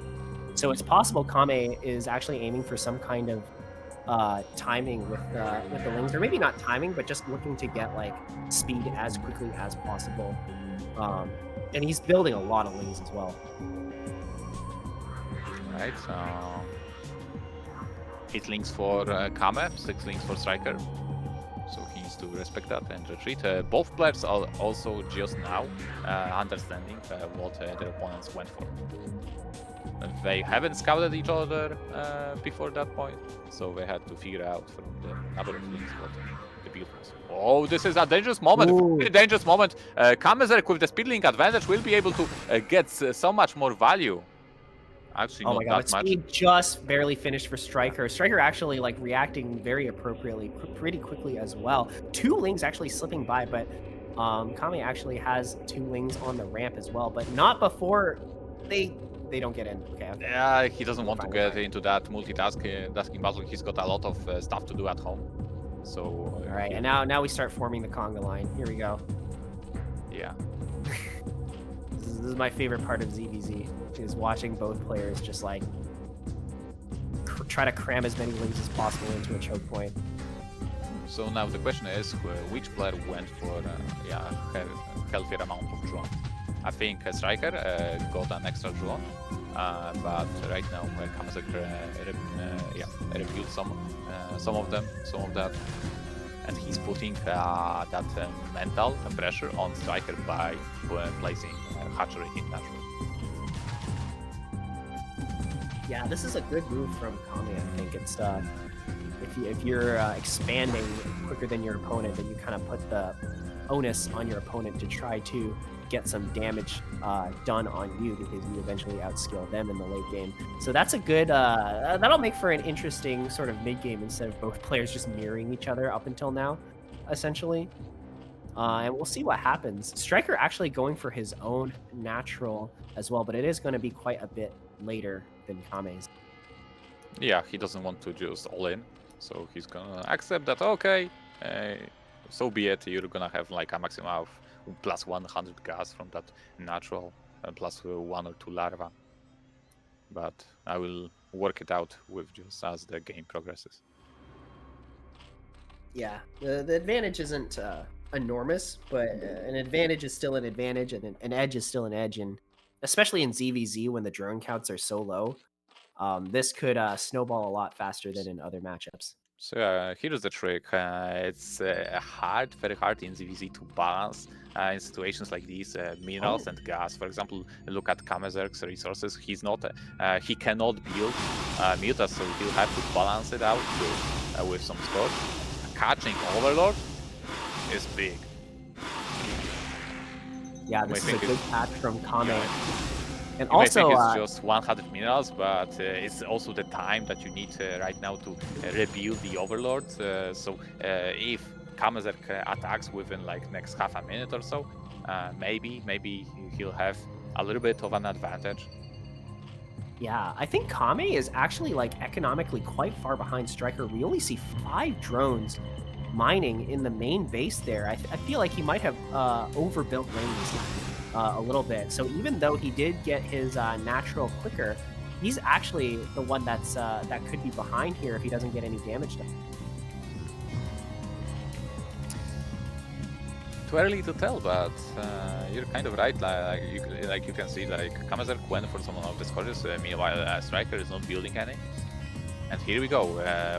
Mutas, scourges, links. Also, these links will come into play for sure. But good scouting from StRyKeR. So right now he knows he needs to prepare. But what you're gonna do? He's putting his links on the high ground because he's got less of them. And here we go. The first connection. No scourges connected as of yet.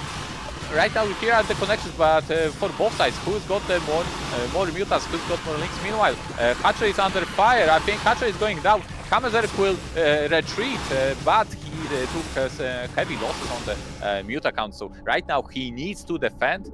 He needs to defend against StRyKER's counterattack if he wants to live in this game. Yeah, that was quite a daring move in from Kame there. Really trying to leverage his unit advantage.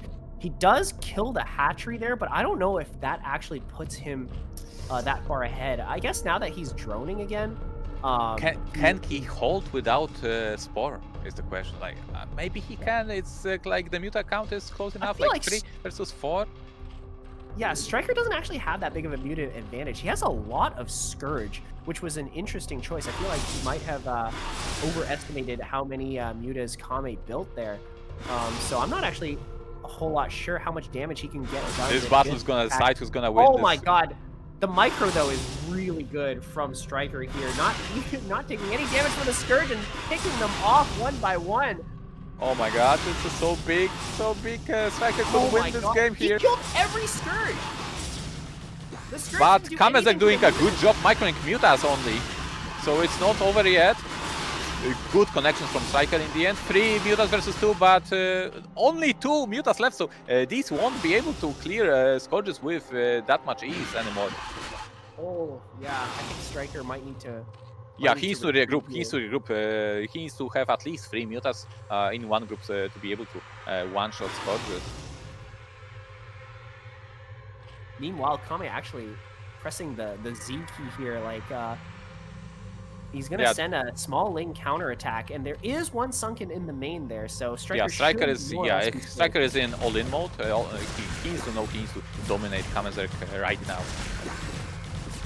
Oh wow, my god, these 2 lings actually doing so much damage. There's only 4 drones. Let's see this air battle, because this is either he wins this battle or not. Can he micro against this Scourge? If he can micro, he's gonna win the game. He's kind of doing it, but one Scourge, or one pair of Scourge do in fact manage to connect here. One mutas pop. KameZerg mining from 2 gases, but there is not enough mutas for him. Oh my god, these mutas go down. 3 mutas are still alive for StRyKER. I feel like StRyKER might have actually won here. It'll all depend on what's going to come out of Scourges are about to pop out, so let's see again the micro. Oh my god. One connect! Wow! It's gonna win. I don't know. Again, the magic 3 muta count for StRyKER. So he'll be... Oh, bad muta! Another muta! How did that Scourge even connect? That doesn't even make sense. Oh my god, these 2 Scourge might catch mutas. Oh no, he's gonna try and park them above like the hatchery or something to try and catch mutas as they come out. This is so close. Oh my god, only 2 mutas. Oh my god, one of them does connect, but another muta comes to reinforce here. Oh my god, Kame losing everything at his natural. I don't know, this is still anyone's game because, yeah, maybe even a little bit of an advantage to StRyKER, no? I have no idea who's gonna win this game. Because right now Kame is not really mining from his second gas. And right now he is. But the Zergling count is so high. How did StRyKER come out of that engagement with 3 extra lings? This is actually huge. He's gonna be able to kill every drone here. Or at least force them back. StRyKER is just barely holding on by the skin of his teeth. But we'll see if these 3 lings manage to do any damage. Oh, he get one other drone here, but he's... Oh, 2 drones! We get 2 drones. So there's 7 drones mining in total for Kame. Ah. There's so many Scourge chasing this!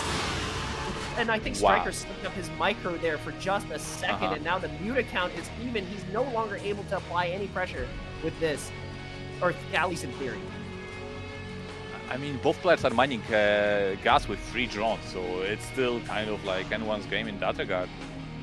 But definitely StRyKeR on a little bit of a timer here. He Oh my sees God, also. he cannot afford to lose any more drones. Oh my God, we actually have more gas drones than we have mineral drones now for StRyKeR. But it's still playable for StRyKeR. I mean, what is the mute account? We have 3 + 1 incoming, so 4. And the question was, what is KameZerg building from these eggs? Are these mutas? Are these Scourge? It's Scourge! Oh, that's Scourge. Oh! Okay, okay. It's connect. Oh, no, no, no, no, no, no, no. But the link advantage on the StRyKER's side now. Yeah, with these Scourge lanes. Wait, there's 4 lanes inside Kame's base. I think they might, like, kill Kame is paying full attention to the muta. He doesn't realize that his whole drone line was ripped apart. Oh my God, only 1 drone left for Kame. Oh, 2 drones, 2 drones, 2 drones. There's 1 hiding in the gas there. Oh my God, what is this game? What is happening right now? 9 supply for both players. StRyKeR forced to pull out of gas and start mining only minerals. Okay, we have a good amount of Scourge here, so a lot of this is going to depend on Kame's micro, and I don't know if I've really been seeing Kame micro against Scourge this game, so we're going to have to see how well this goes for him. I don't think 2 mutas is enough here. Oh my God, 2 Scourge just killed 2 mutas! It's not enough, like 2 drones is not enough to play against 5 drones. I think KameZerg understands that. The sunken is so invaluable for StRyKeR, like, Yeah. if he didn't have this sunken, this game would have ended for him a long, long time ago. Yeah, But what a okay, game we had. I think both players have basically just completely collapsed in terms of like game plan or any kind of semblance of comfort. StRyKeR actually built back another 3 mutas. Yeah, it's and over. It's like, because this is like, there he can actually be no rolled- more drama. It's super over right now. StRyKeR takes this game. There is nothing KameZerg can do to flip this game anymore. So I feel like StRyKeR is he's not aware of exactly the situation he's in. No, He's just kinda I staying think home. he is aware. He just he needs to stay home until he gets like 4 mutas. No, the critical amount of mutas to GG. What a game! Wow. Wow. It was just that one moment when KameZerg did not realize that some of the links actually ran towards his main base. He had links already, but he had them in natural, and they didn't follow StRyKER's links. Yeah. Yeah, honestly, that was the decider there. Like, it just Like, completely ripped up his mineral line. And Yeah, once like he only otherwise, had, like, if it 2 wasn't for drones- that, or if it wasn't for that, KameZerg would have won. But that one moment, like he put so much effort into chasing these mutas, and it cost him all the drone line.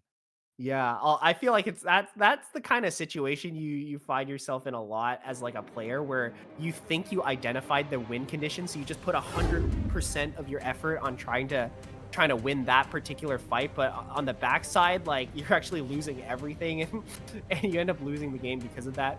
Because I feel like in that moment, even we were sort of hyper focused on that as well. Because like, oh my God, StRyKER's losing everything; he's gonna lose the game.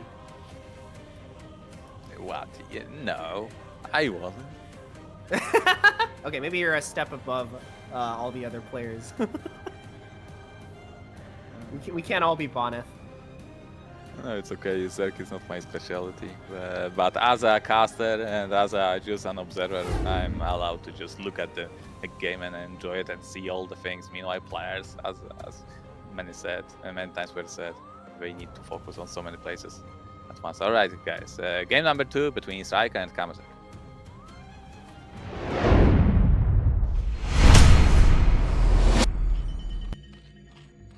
The game has begun. map is Polestar. We have KameZerg spawning as the red Zerg in the bottom right corner, and he's headed with the Overlord towards the top right.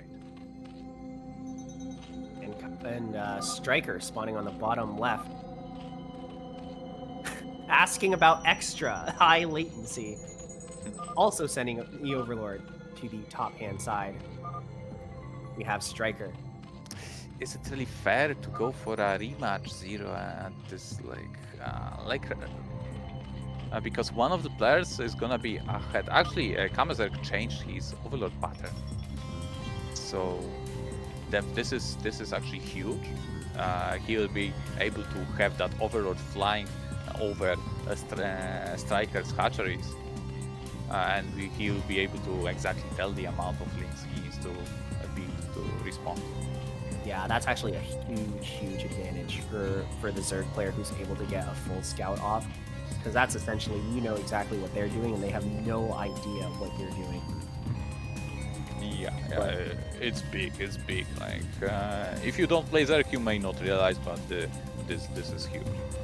Yeah, I mean the whole shtick with Zerg is that you need to choose between making drones and lings, and in ZVZ, right, like we're working with such low drone counts that every like larva not spent on drones is like if your opponent spends like 3 more larvae on drones than you, then you're like playing at a 20% eco disadvantage. Like the numbers are like crazy for ZVZ just because the eco numbers are so low.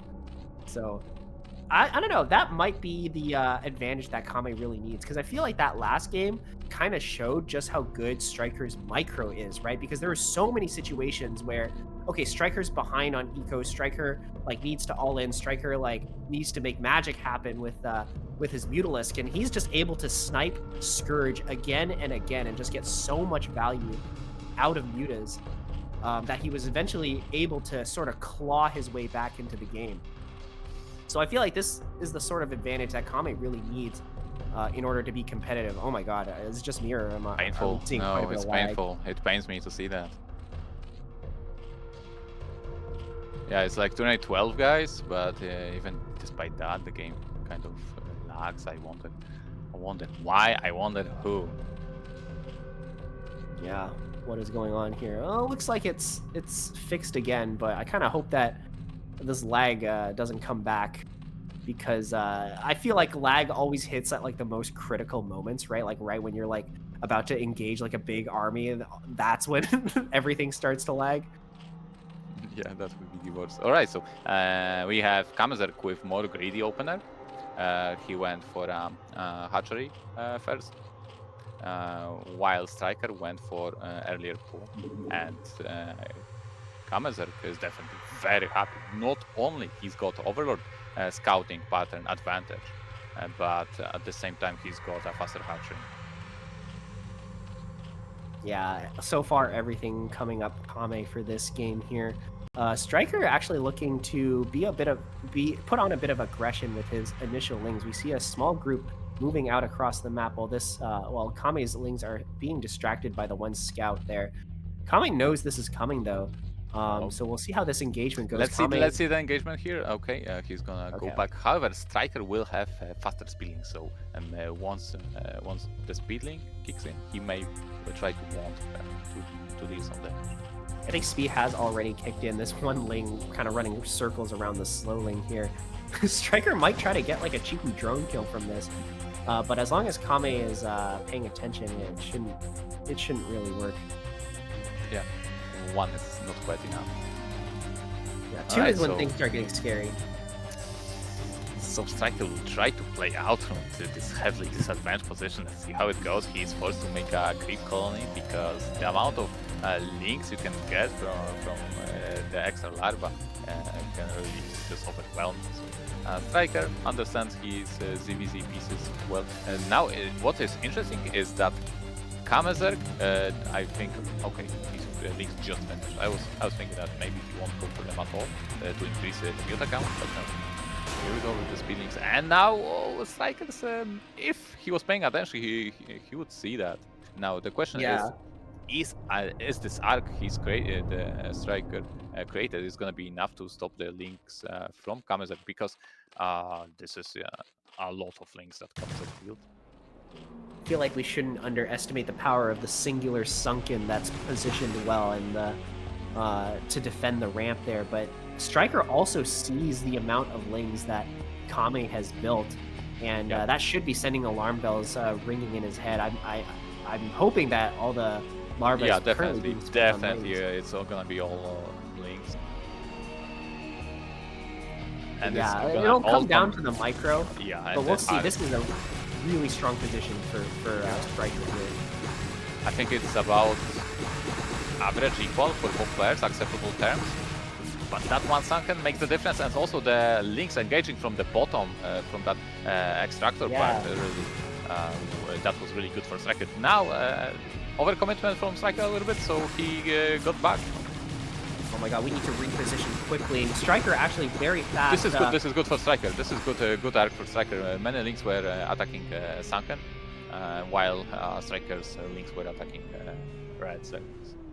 Interesting choice, Kame deciding to go for the Surge. Nice, oh my god, immediately but gets those a KameZerg have enough to deal with all that, all this many links. Yeah, he does have a couple mutas, two. Another muta may fall. That's an interesting choice to move back with the lings. Maybe StRyKeR a little bit too focused on trying to micro mutas. Because I feel like if he just went into the main base like that, like game over, like possibly. No, like, no. did Like Kame have mutas anything? were being built. Let's see. Can he save the muta? Oh No. not quite. However, StRyKER still with the link advantage. If such a big link advantage that KameZerg decided to put down a sunken. Yeah, Now here's the thing, like he's got two bases, so if StRyKER sees there is a sunken in natural, he will just move the links to the main. I feel like despite Kame's initial advantage, or much of Kame's initial advantage has kind of been thrown away here by that giant lane attack that just didn't quite do any damage. But What he is does the have Overlord a lot of doing? mutas. It's a little bit hard to tell. Oh, good micro here from StRyKER, but it's a little bit hard to judge sometimes, like how big your mutaball is compared to their mutaball. I think Kame could have actually engaged StRyKER there and won the muta fight. No. It was You don't think about so? equal, despite the pair of scourges connecting, because of defender's advantage. StRyKER managed to equal the muta count. Oh, okay. I thought there were only like 3 mutas when that initial engagement happened. I mean, I guess it's hard to tell for me. I can't tell. I just assume the players also can't tell. Alright, so we're going into that mid ZVZ game, and now the question is which player could, for example, afford the extra upgrade on Spire, and which one did not.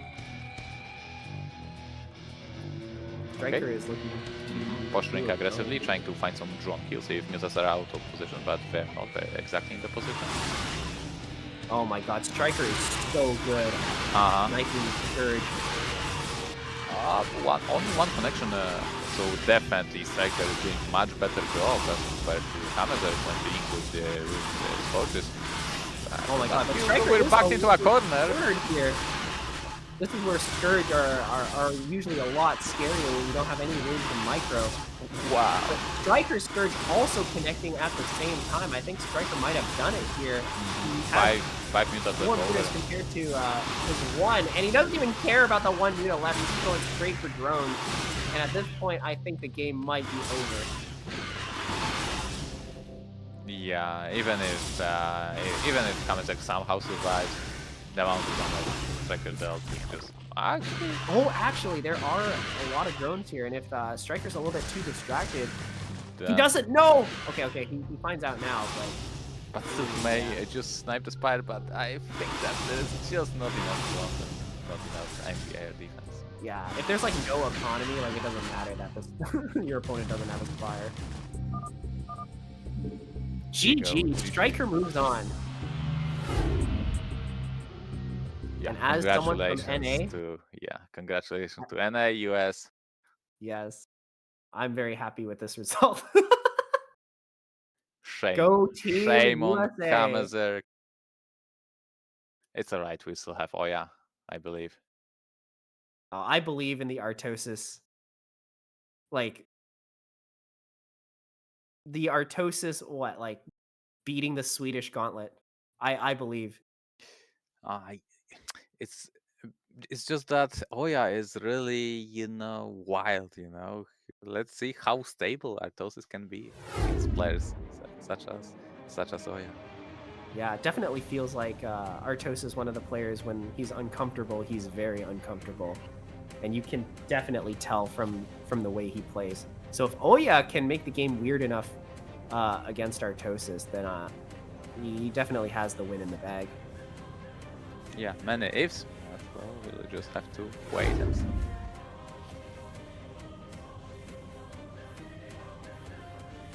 We don't need a break, Zero. I would like to go to the bathroom.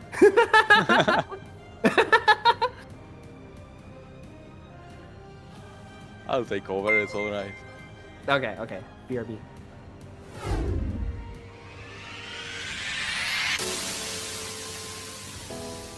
Yeah, sure, why not? Show us Zero the statistics. Let's see. Let's get to know these players a little bit better. We have Artosis spawning as Terran in 1983, and we have OyA. What a age difference, guys. Spawned as Protoss in 1996. 13 years difference. That's a lot, guys. So 29 years old OyA, and let me do the math. It's hard. 42 for Artosis. Okay, win rates versus Protoss 63% and versus Terran 66, so very comparable win rates. The only question is where it's like while the win rates may be the same, it's a question where did you obtain these win rates? Because I think for OyA you got these win rates in like round of 16s more often as compared to Artosis. I wonder where are these statistics from anyway. Yeah, I guess these are all from Pro League, as you can see in the quantity of games. Like Artosis has a total number of games 45 as compared to OyA's 161. So maybe I will unmute myself and tell that those are the BSL matches only involved of the players in the statistics. Yeah, guys, funnily enough, like BSL has been going for long enough that these statistics actually reflect. These are not just a couple of games. Like we have enough of a game pool, a number of these games that you can they actually reflect on players' strengths and weaknesses. All right, let's read. Let's do some readings. Let's see what players answer to the questions asked. So, what's your best and your favorite matchup? For OyA, it's PvZ. Yeah, I think his playstyle would imply so. I will also say that. Meanwhile, for Artosis, he's gonna play his best matchup. Favorite unit, Vulture, High Templar. No shock there. Both players voting for the strongest unit of their respective races. Message to your fans. All right, guys, we're ready. Let's jump into game number 1. We're gonna finish the questions at some other time.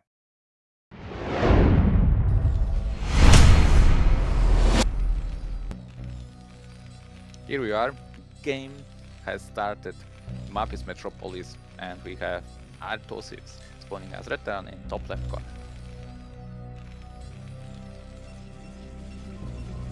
And on the bottom left corner, spawning as Blue Protoss, OyA representing Sweden. I am back. Did the game already start? Yeah, it just started. Whoa, so seems like OyA is still in that PvZ mindset as he's put down Pylon as if he wanted to gate expand. Yeah, the 4 gate, unfortunately for Terran, works in both matchups. Yeah, the only matchup it doesn't really work is just PvP. OyA But I think this is a interesting choice against Artosis. I think it's actually a very smart choice to put on the pressure really early on. Just if you like know the way Artosis is and the way that he likes to play, just like messing with him early on just is what I think is the smart decision. Is make him as uncomfortable as possible, right? Coming back to that idea.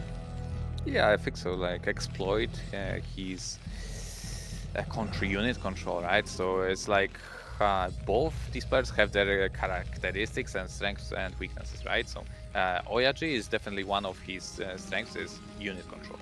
So why not utilize a build that uses that strength more and as such forward game?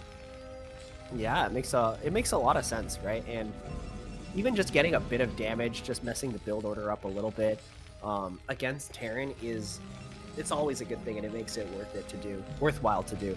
Of course, this isn't like an all-in build or anything. This is just light pressure, kind of depending on how many zealots you decide to make out of the forward gate. But yeah, it doesn't need to do a whole lot of damage, but definitely puts you ahead if you do. Nice microphone drop. Let's also not forget that it was a fair scout from OyA, so definitely happy Protoss noises. Also, Artosis, not sure. But once you see such a fast scout, you may realize that OyA is trying to hide the zealot, and he will be able to do so. Oh, that is so sneaky from OyA, taking the long way around. Oh my god, he hides the second zealot as well. Artosis might... like, did he skip the third depot? Not sure. I mean, he sees the forward gateway. And again, knowing is different from feeling. So he did not see any of the zealots that normally would be there. So he's not putting any SCVs onto the ramp. And here you go. Right now, three SCVs coming in, but very soon, the second zealot is gonna join the party. And, but the factory is already done, and 4 Marines are out on the field. That one Marine, for some reason, doesn't get micros back.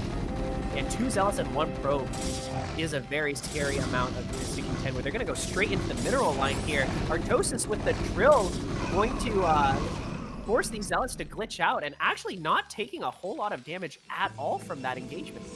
This is big victory for Artosis, I think. This was just not enough damage and a lot of momentum right now on Artosis, as OyA has yet to build a dragon, but 1 dragon is not going to be able to contest 4 Marines and a vulture. So definitely a small victory for Artosis here as we enter this. This is really good from him. He has to be careful not to lose the vulture, though. The vulture is very important in trying to put pressure on the Protoss. A 5th Marine actually coming down. Artosis committing pretty hard to getting some damage done here, and I think that is the smart choice. OyA down 2 zealots. His Dragoon is very late, actually forced to make a shield battery as well. Oh my god, bunker being built on the low ground. He's kind of on top of his gateway here. Oh my god, good micro from OyA here, keeping these Dragoons alive. We got to make sure that the shields are constantly refreshed, but this bunker is going to finish. Yeah, but only 2 Marines survive, so is it really enough? Oh my god, Artosis is going to get the command center down before Protoss can get their bases. That's a huge victory for Terran. It's plus minus equal. You think it's equal? I thought it was normally the Protoss gets their Nexus first. Like a tiny bit faster, but it's really comparable. So yeah, but the bunker got enough time, bought enough time for Artosis to plant spider mines in front of OyA's natural, so these goons won't be able to get anywhere. Oh, piece of micro, but oh, that was so lucky. I need to add another sentence to that RNG thing. Okay. Because as you retreat with units, depending on where spider mines explode, they may explode closer to the unit or further away from it. If they explode further away, you're gonna receive only 50% of damage, and that's what happened here. These goons could have been easily more injured, but no, they only received 50% of damage. Okay, more micro Trying to from boost OyA. to micro this. Okay, he manages to get it. And he plants the Nexus down at 6:15. That's pretty early. Yes, very early, but that's because OyA was able to kill multiple vultures and also the marines. So very likely Terran won't have enough units in the near future to punish that. I like that first. Yeah, a smart play here from OyA. This I would assume would pretty much undo any kind of advantage that Terran managed to get just from his the initial bunker rush and the delaying of the Nexus with the shield battery.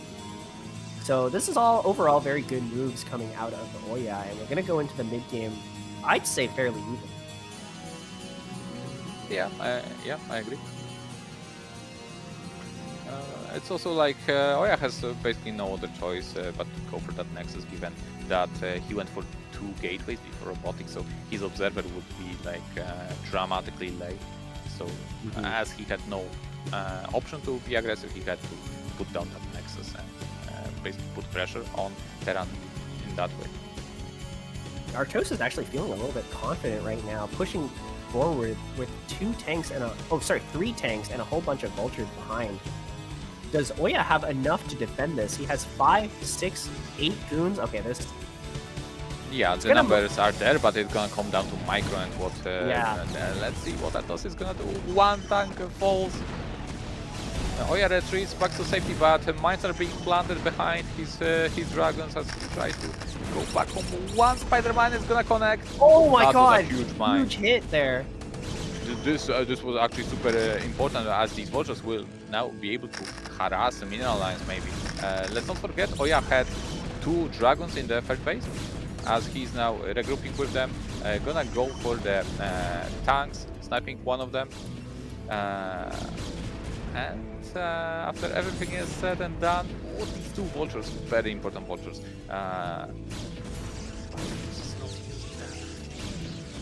Artosis was a little bit faster with the reaction. Actually, no, he gets them into the main, plants mines on the ramp here. I feel like he could get a lot of damage done from this. This is huge. 2 vultures can kill probes well. so fast. At the same Okay, time, but he has to does be careful. Artosis have siege?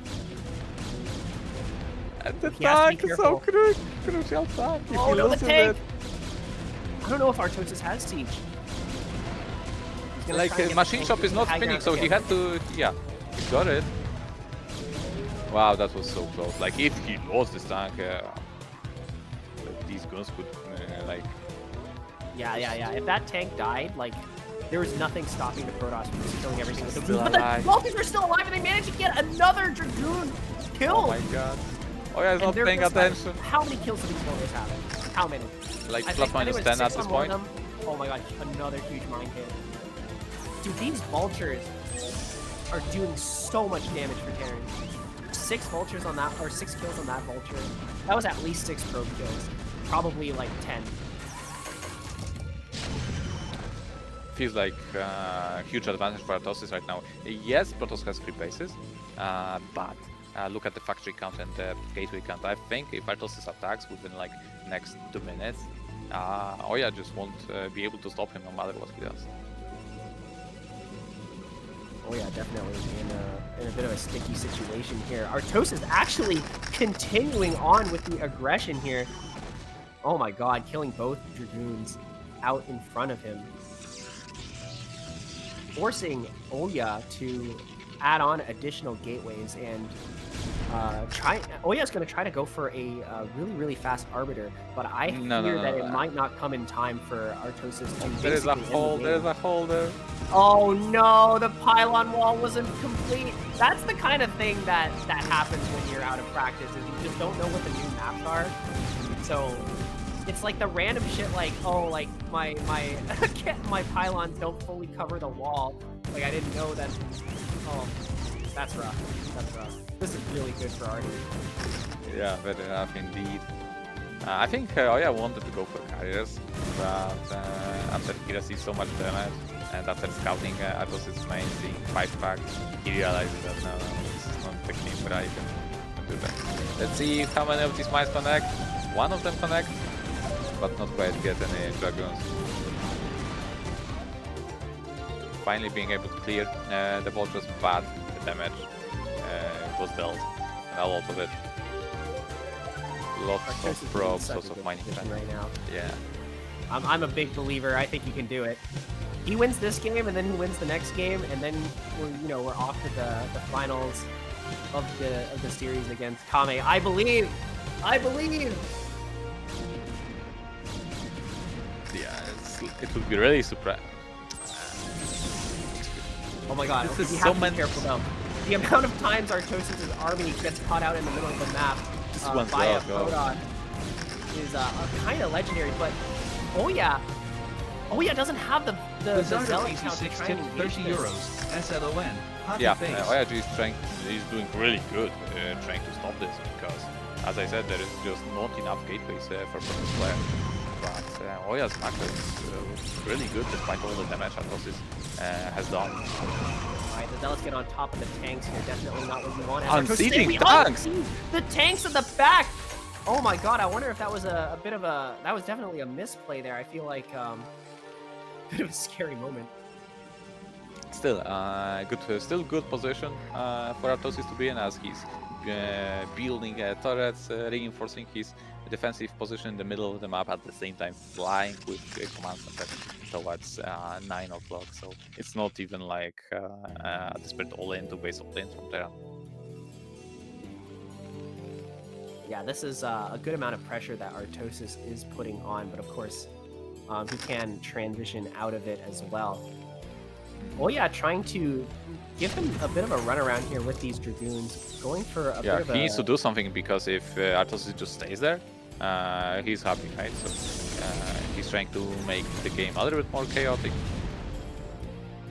Forces unsiege and siege here and there. Threatening. Artosis taking the third. Yeah, Very good this is- move from him. Yeah, and wisely towards the Protoss.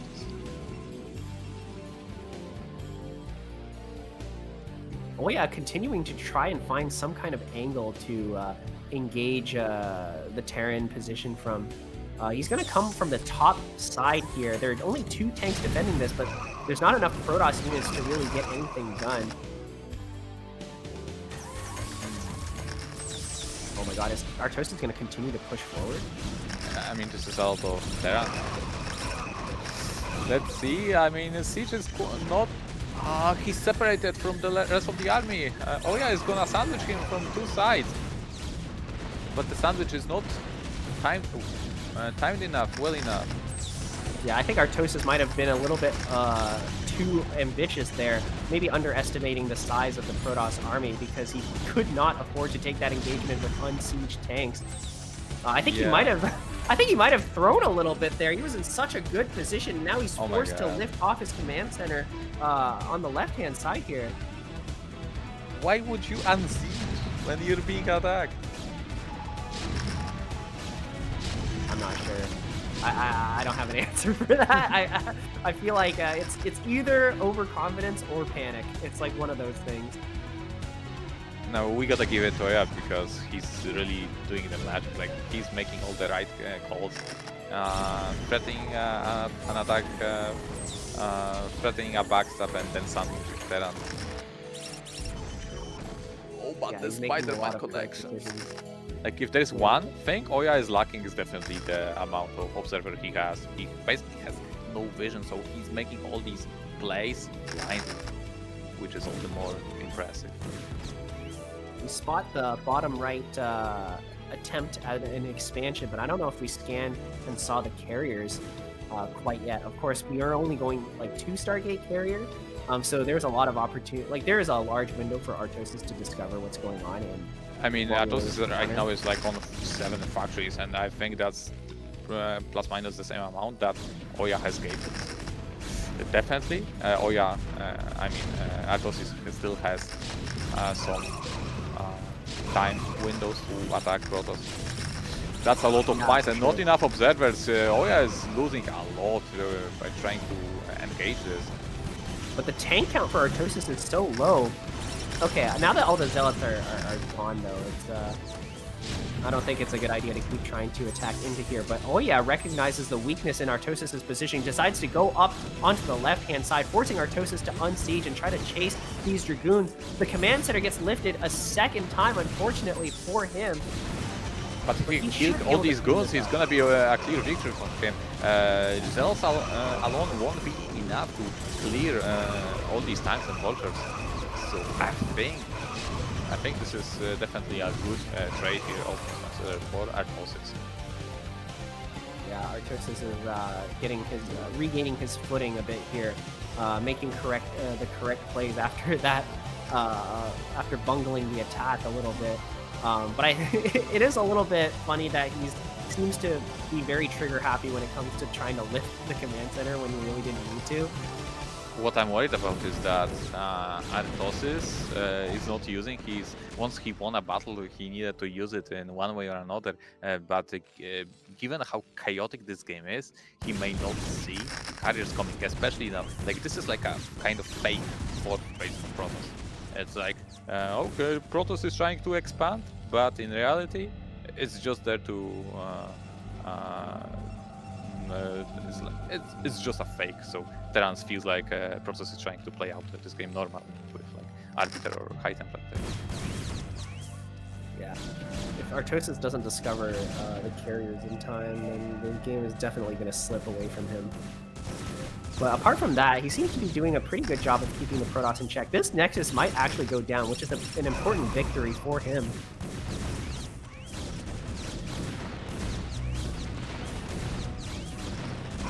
There we go. The Nexus does, in fact, fall.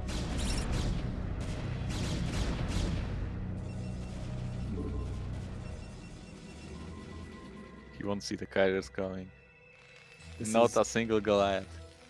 This is really sad. We definitely have the scans for it, but in games that are like this chaotic, it's very easy to just forget that you need to scan it. Oh, we see it! We see it! Okay, okay.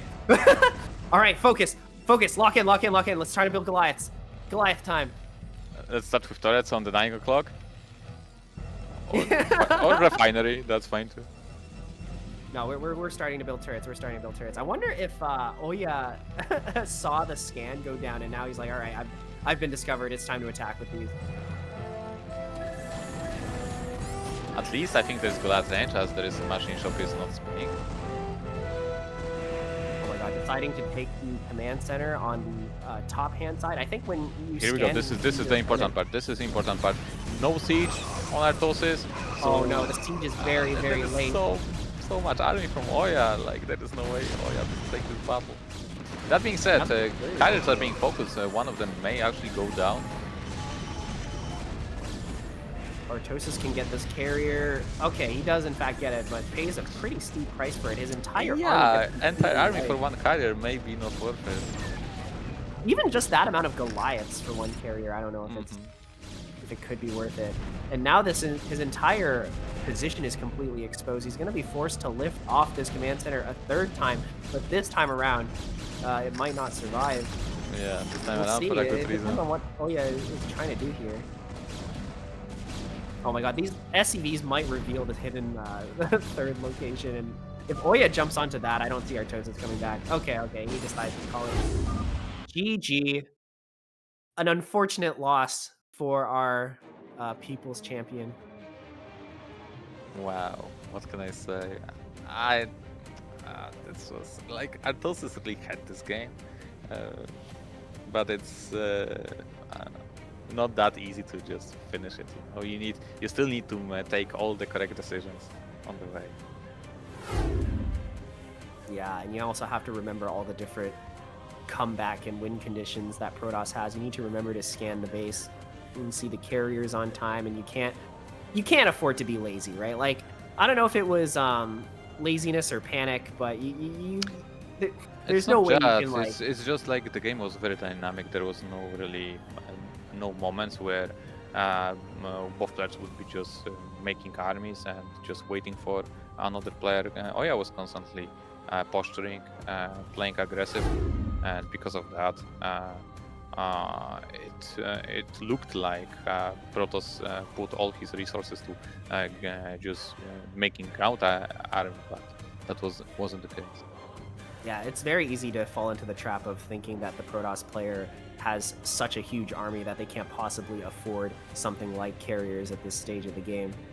But I think that the turning point, I really feel like the turning point was Artosis unsieging everything and then going for an attack.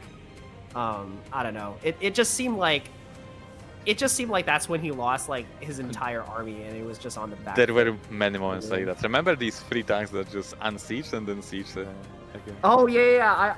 I kind of forgot about that too. It's just like in that one fight where Protoss was going in and like the entire backline unsieged. Yeah, I remember that. From good side, there is still lots of room for improvement for Artosis, right? Yeah. You gotta That look was a for really positives. strong opener from him, though. It's a little bit, it's a little bit unfortunate to see it turn out that way. That OyA, I mean, good on OyA. He played that basically as well as he could have, right? Like, the continuous posturing, the aggression, the carrier transition as well. Like, it was like both OyA played that really well, and unfortunate that Artosis kind of threw it. Yeah. Now it's gonna be really hard for Artosis to wait a second, hold on to that thought, as we are ready to start the game number 2.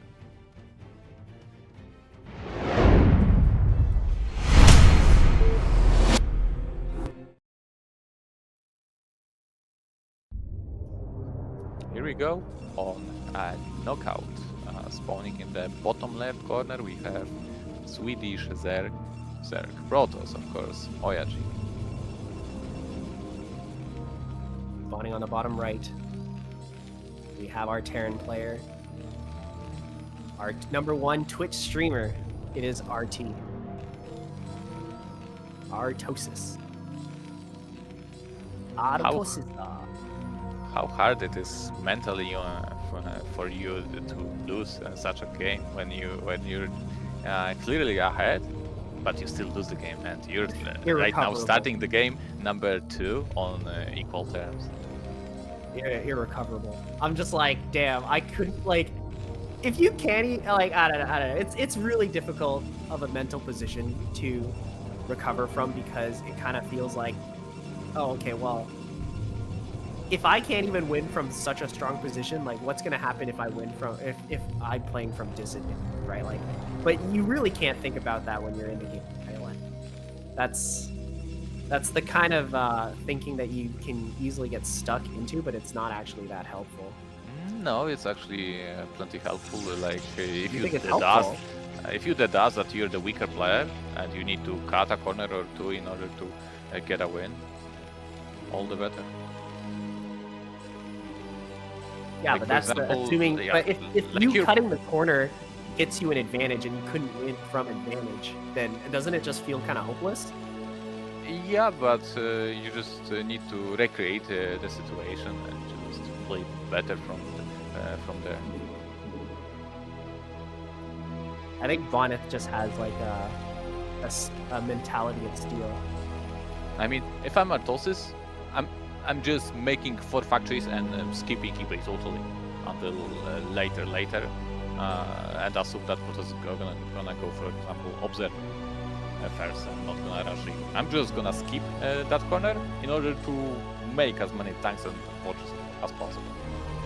Yeah, I mean, I think you have the right, like you have the right mindset, right? Like, that should be what Artosis is thinking, right? Like, because we got to think about what worked last game, right? Like, the aggression went really well for us, even though, like, it kind of felt like OyA was prepared. He had a pretty large gateway count and a lot of dragoons, but the aggression that we put on, like, was still very, very effective. So if we can somehow repeat that success, but like even harder, or we repeat that success but we play the late game a little bit better, then that's definitely how we can win this, right? And it's not just that the aggression was successful, it's like the version of that aggression that allowed the vultures to sneak in and get many work his. But hold on to that thought as we have one Zeld marching across the map, entering Artosis base. Let's see how good his defense is going to be this time around. Yeah, this is two zealots once again from OyA, but not a forward gate. So I think this is like very slightly less committed than the last game, and I think this is a good adjustment to make if you're OyA. Just like if you just decide to, like in that last game, right? The forward gate kind of screwed him because like it was placed so far forward that you could lay mines around it during like Artosis's initial push. Wow, wait a second, as this is not what you usually see. This is a free Zealot. Free Zealot opener. Very uncommon nowadays. That is weird. Why would you go? Okay, so the thing that so 3 zealots, I understand it is an opener. Oh my god. But I'm wondering why OyA would choose to do that after that first game. Like his 2 zealot opener basically didn't do any damage. I just noticed, I think. I just noticed that there was like one more Zealot hiding. Oh my god. Yeah, he spots it. He spots it. This is huge. This is like you're getting 200 mils for free. But yeah, I really wonder why OyA decided to go for this. I think he underestimates Artosis a little bit, thinking that, hey, I'm just gonna throw us out at you and you're gonna lose yourself and... But he literally did that last game and it didn't work. Yeah, exactly. Yeah. I don't know, bit of an odd choice. Maybe it is. Still, it would be fine if these guys just walked away home, because they're gonna be helpful sooner or later. But no, he decided to take Artosis off guard, hoping that he would catch that moment when Terran goes for tanks and have Vultures out on the map. But Artosis did scout, and the Zealots feel like this could happen. Well, good for him. Yeah, I mean, after you kill 2 zealots and severely damage a third, I think Artosis is making a bold but correct decision to try and get some damage done with his initial 3 vultures. I think mines should be finishing up soon, and he has the potential to get a lot of damage done with this if he micros it correctly. Seeing as there are no tanks, so no damage cannot be dealt, I think. Well, we'll see. He's going to try anyway. He lays the mines pretty far forward, but there are 4 Dragoons already out on the map. So I think you might be right. Might have misjudged this situation a little bit. Oh my god! Wow. What? Okay. I didn't know that. I've seen this scenario like about 500 times, and in 495 of them, the mine explodes and deals them. Never tell OyA the odds. We're actually pumping vultures as Terran here. This is a little bit of an unusual build from Artosis. Definitely not something I'm used to seeing any Terran do, let alone our honorable macro boy. It's okay, because in the end all you need is like 1 tank with a siege to hold just pure glass without shuffle. So this is fine. Seizing the map control. And also Artosis right now understands that, hey, wait a second, Observer is still not clearing any of my mines, so this could be Reaver. Alright, Reaver is now on the way. Oh my god, okay, for a second I thought Artosis was going to float the barracks over the turret. Not quite, but that would be a cool idea. It's a nice trick, because, well, Protoss doesn't know. He may suspect that there's a turret under the building, but again, knowing is different than feeling. Okay, so OyA is looking for a hole in the defense. Yeah, the Reaver doesn't get any damage done in the main, so now it's going to try and circle towards the top side. But I don't think it's going to find much up here either with the turret and the tanks in position. Usually you'd have a bunker here, so this is a pretty unusual turret placement. Targeting the tank. This can be fixed. Not a big deal. Now, right now it's interesting what is... this is one of the rare moments when like turret build with 102 HP.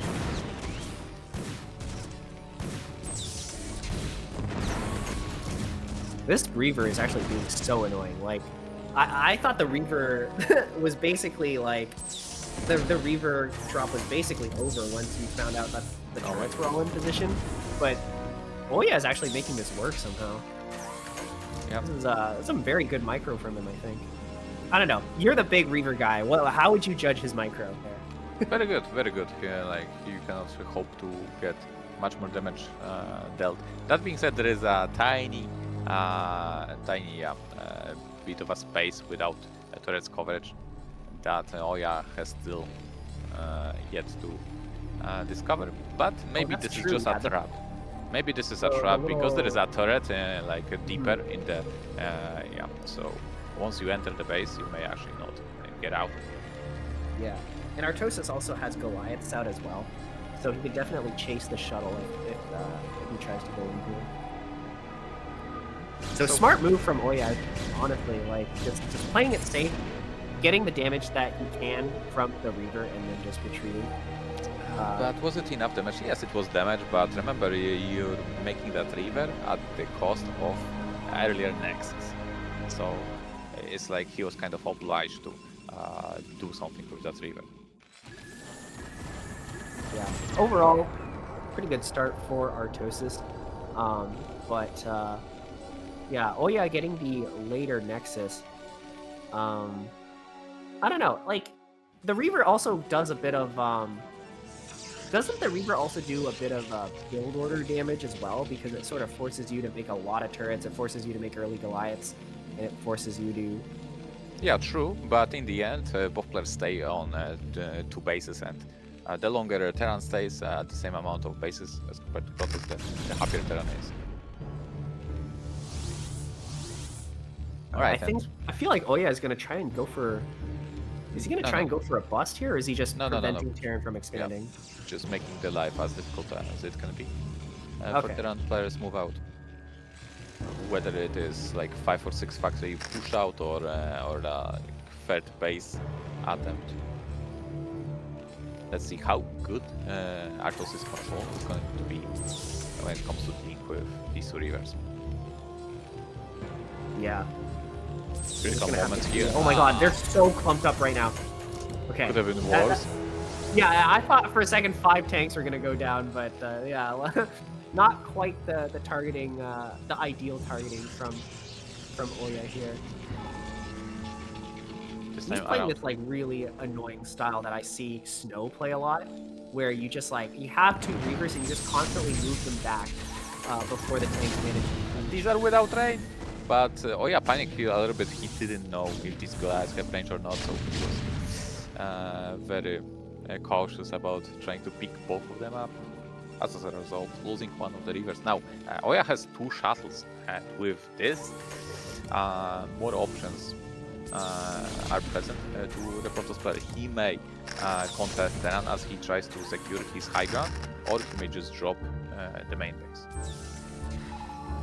Seems like the latter is gonna be worse for him, as Artosis is prepared for that, has multiple turrets in the main base.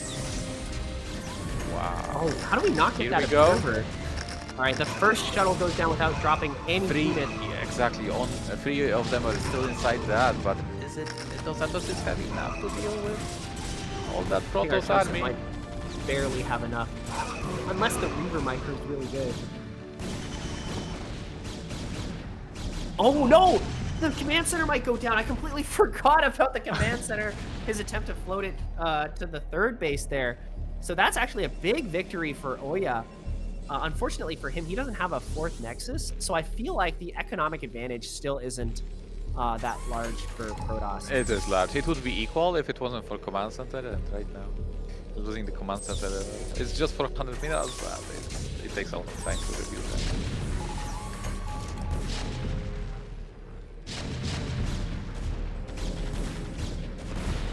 Now, OyA's army is not that big either,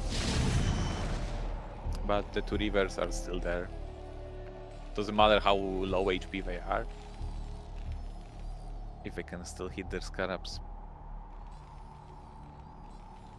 Okay, we're gonna try and push up this around here. It's always a little bit scary to do against Protoss, especially with 2 Reavers at the ready here. They get picked up just in time. And this is when Artosis goes for And the... another shuttle flies in, full of zealots. Yeah, that one doesn't get sniped quite as easily as the one previous. The Goliaths were a little bit in the wrong position there. It's fine But because there wasn't a full committed attack from Protoss player, so it actually played well for Terran player. Finally, Oh, wait, Reavers did we going just down. kill both? Yep. That's a really good victory for Terran here. The first Templar Storm gets whiffed, unfortunately, and the rest of these goons should be cleaned up. This is when Artosis puts down the 3rd base on location, right? Like you gotta do that right now. Yeah, it's 14 minutes in. Yeah, main base is not that far away from being dry. Yeah, that being said, as you said, it's still 3-base Protoss. So, Yeah, I think OyA definitely delayed his 4th for a really long time. So he's kind of forced to go for this attack here. If he can get this base again, though, like, he's in a really, really strong position. Oh my god, dropping the Templars out. We're going to do a double storm on 1 small tank club and a 2nd one as well. Oh my god. Artosis just barely holds. but who is ahead in this game? It's hard to tell because, yeah, it may seem like OyA's army is small, but at the same time, Artosis' main base is lower and lower. Like so he'll be feeling that loss of resources. He won't be able to pump from all the factories he has. Yeah, usually at this stage of the game as Terran, you'd want to think about getting your 4th and or trying to max out. Moving out with vultures is good like that. Plant mines here and there, occupy Protoss, and this will just buy you time to just sit and build up your army count. Tank. Terran is getting into a pretty precarious economic situation, but I think Protoss might start to hurt economically as well. Given we're only 1 base ahead of the Terran, I don't think the eco advantage is really that strong for OyA. Given that Artosis disagree? will start, I think it's not that bad for Artosis. Like both players are able to produce many units right now because 2 bases is enough to continuously pump from the 7 factories Artosis has. Same for OyA.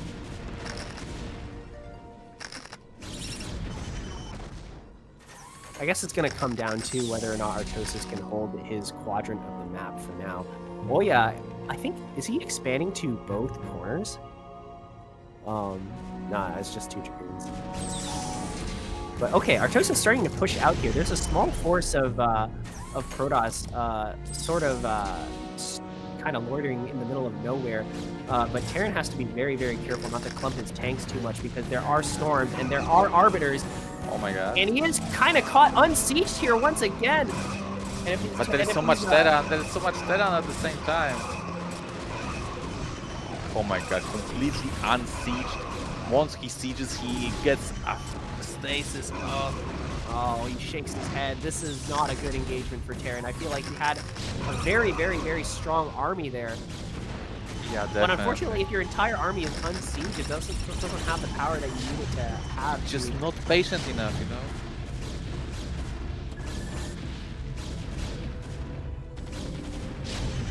An unfortunate turn of events. I mean, this is still playable. This is still playable for Artosis. It's just that, again, from advantages, maybe situation came down to this. Resetting the tank count is painful. It just looked like such a strong attack, right? Like if Artosis did siege that position and OyA committed to it, like he would be miles ahead right now, if not like winning. Yeah. But unfortunately, the game just kind of resets back to a state where it seems like OyA can just like expand infinitely, and Artosis is just going to eventually lose if OyA decides to go for carriers again. It's too early to tell because I mean OyA right now is on like a 4 base eco. These two corner bases are not yet operational. You still need some time to fortify these positions, build cannons, build some gateways in the corner. So during that time, Artosis will secure that 6 o'clock position. And we're just gonna play it out. Now the question is, do we have science facility for Terran player or no starport at all? So Okay, so the we're upgrades pretty are quite far behind. yeah, we're committed to attacking into Protoss. So Terran player put himself a little bit on a timer. But 1-1 Terran army can be still plenty powerful. The question is, how many tanks do we have? Because these arbiters were amassing energy. So one stasis on one tank and 2 Goliaths, another stasis on 2 tanks, and we're left out of the sun with just 5 tanks. But the reinforcing vultures are coming in clutch, and Protoss is basically completely out of zealots. Unfortunately, I feel like we might, I don't know, like run out of scans. Okay, luckily we get the arbiter, so that won't be a problem anymore. That I think overall went pretty well for Artosis, and his 4th base is still left mostly unencumbered. The most important part is that he killed 2 arbiters, so he won't be dealing with too many stasis nor recalls, of course. All right, another arbiter gonna come up. I think that one was freshly built, only with 71 energy. But honestly, Artosis has sort of clawed himself back into a reasonable position here. He's taking his 5th base, which would put the I guess situation at 6 base Protoss, I think, versus 5 base Terran, which is of course winning for Terran. I don't like to look at it from this perspective because currently it's gonna be a 3 base Terran. I mean, right now it's just 2 base Terran, as this 3rd base is being denied, versus 5 base Protoss for a couple more minutes. Actually, it seems like both bases might be denied. Oh my god, here. Terran's army is completely out of position, defending not a whole lot of territory in the middle of the map here. If he loses this base, I actually feel like that might be the winning move for Protoss as Canada's. Finally enough, he tried to defend both locations and ends up losing both of them. Oh my god, and Protoss also But pushing the out mines, the connections, the repair. So he's gonna save the 6 o'clock at what cost? Well, he had to save it at any cost. There's no way Artosis can let that base fall. And these mines actually killing a lot of goons. OyA's army has kind of evaporated, and this is allowing Artosis to sort of push up on the bottom side here, trying to deal with this mineral only. Losing mineral only is not that crucial, but there is not enough vulture coverage for these tanks, so there is the GG. GG. OyA wins the game, wins the match. Unfortunate. I really wanted Artosis to win, but I guess the Swedish Protoss is just too strong. Yeah, congratulations still to Artosis as he officially made it to what would you call it, the round of 24, right? Well, this is a round of 16 tiebreaker, so not quite round of 16. Round of 24. So there was like a round of 30. Yeah, there was a round of 32 32. plus 4 seeded players, and from there, I think like 8 were eliminated. Okay. Well, that's a little bit too bad for all the Artosis fans in Twitch, which I assume there are many of you. But honestly, I think he played well, especially in the games against StRyKeR. It's a little bit unfortunate how he lost. Yeah, The if he final could game. squeeze another win against StRyKeR, like he got discouraged, I think, after his eBay was not built he kind Yeah. of, it felt like I think it everything kind of shaked. fell apart. Yeah, it's like it affected his gameplay from that point But on. imagine like if Artosis 2-1 striker, right? And then he played KameZerg, who Exactly. is like basically an equivalent like level of a Zerg player to striker, right? Like I like I don't think it's a stretch to say he could have just like made it through like top of the group. Yeah, exactly. Right? That's where I was going. Like KameZerg could be considered like one tier lower, maybe, as opposed like compared to striker, right? So in that sense, Artosis would have had a big chance. But that's all in the past. That's all in the ifs, because well, Yes. Up next, we Artosis- have the final match. The final match for tonight, it is going to be KameZerg versus OyA, a Protoss versus Zerg. Is this your favorite matchup, or do you like Protoss versus Terran more? Or do you like Protoss versus Protoss? It depends on the day. Like it depends if you ask me what I like to watch and what I like to play. So these are probably two different things. Okay. Well, what do you like to watch and what do you like to play? Let's see. I like to watch Protoss, so I don't mind anything as long as it includes Protoss. Simple man. But out of all the matchups, which do you prefer playing? So now there are two answers to that, because it depends what I like to play and what I'm good at.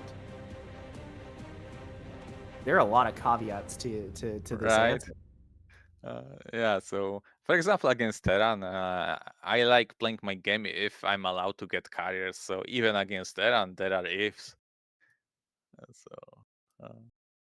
All right, guys, let's hop into the final series of the day between OyA and KameZerg.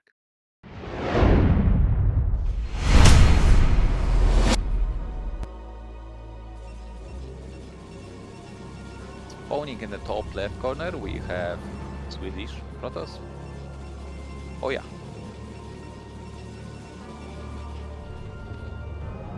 And spawning at the 3 o'clock position on Dominator, we have our Swedish Zerg player. It is Kame. And are they speaking Swedish to each other? Skandul jak hostaska vitesta edada. Funny language. Do you speak any Swedish at all? No. Okay, I recognize Lager. That's the one thing I read. They're both Swedish. How could it lag?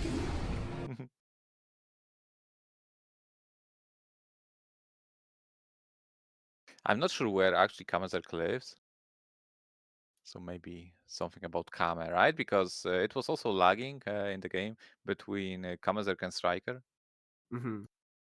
So something off about KameZerg's internet.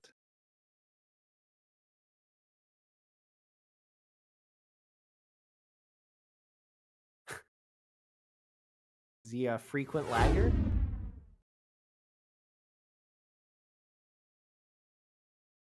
Well, we'll see. We'll see if we can remake the game and have it be in a bit better shape here. So the map that we're starting off on is Dominator, right?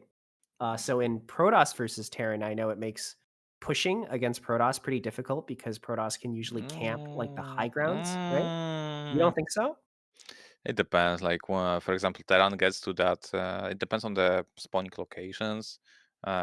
Say Terran gets to the high ground where he can shoot from high ground towards gateways. It gets annoying. Okay. But I'm talking about like early game pushes, like FD or fact, Yeah, sure. fact CC fact. Yeah. I feel like that could make it pretty difficult, but in the late game, it's sort of like one of those situations where the defender, like the ones holding the high ground is like always advantaged, and the one pushing across is like disadvantaged or trying to But push into the high ground, right? it's always tricky because this high ground is not exactly near your natural, so you defend the high ground, and then for vultures, speed vultures, just get into your main base because the Terran spools was just a distraction for the vultures to enter. So you need to just be aware of all the possibilities for all what can come. Okay. But against in like the Protoss versus Zerg matchup, right? Like I don't play either Protoss or Zerg. Um, do the pizza slices favor like a certain play style or a certain race in that match? I think it favors more Zerg because it's once, for example, the game goes into the mid game where Zerg gets lurkers and positions them on high ground. It's really hard for Protoss to break these positions. As for the Zerg player, it makes it a little bit extra harder to engage with a lot of Hydras. So yeah, but I would say it is a little bit better for Zerg, like 60-40. I don't Yeah. really So if Zerg goes like this for map for this matchup. oh you don't or you do? I don't like it for Protoss. Oh, I see. Yeah, I guess if Zerg goes for the play style of mass All right, lurker like all right. turtle, Let's us yeah. re-hop to the game.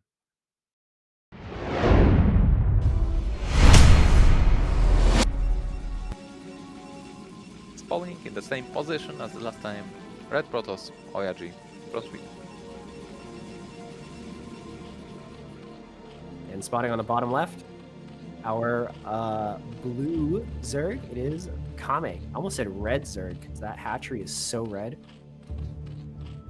Yeah, we have these. How are these these special bonuses enabled?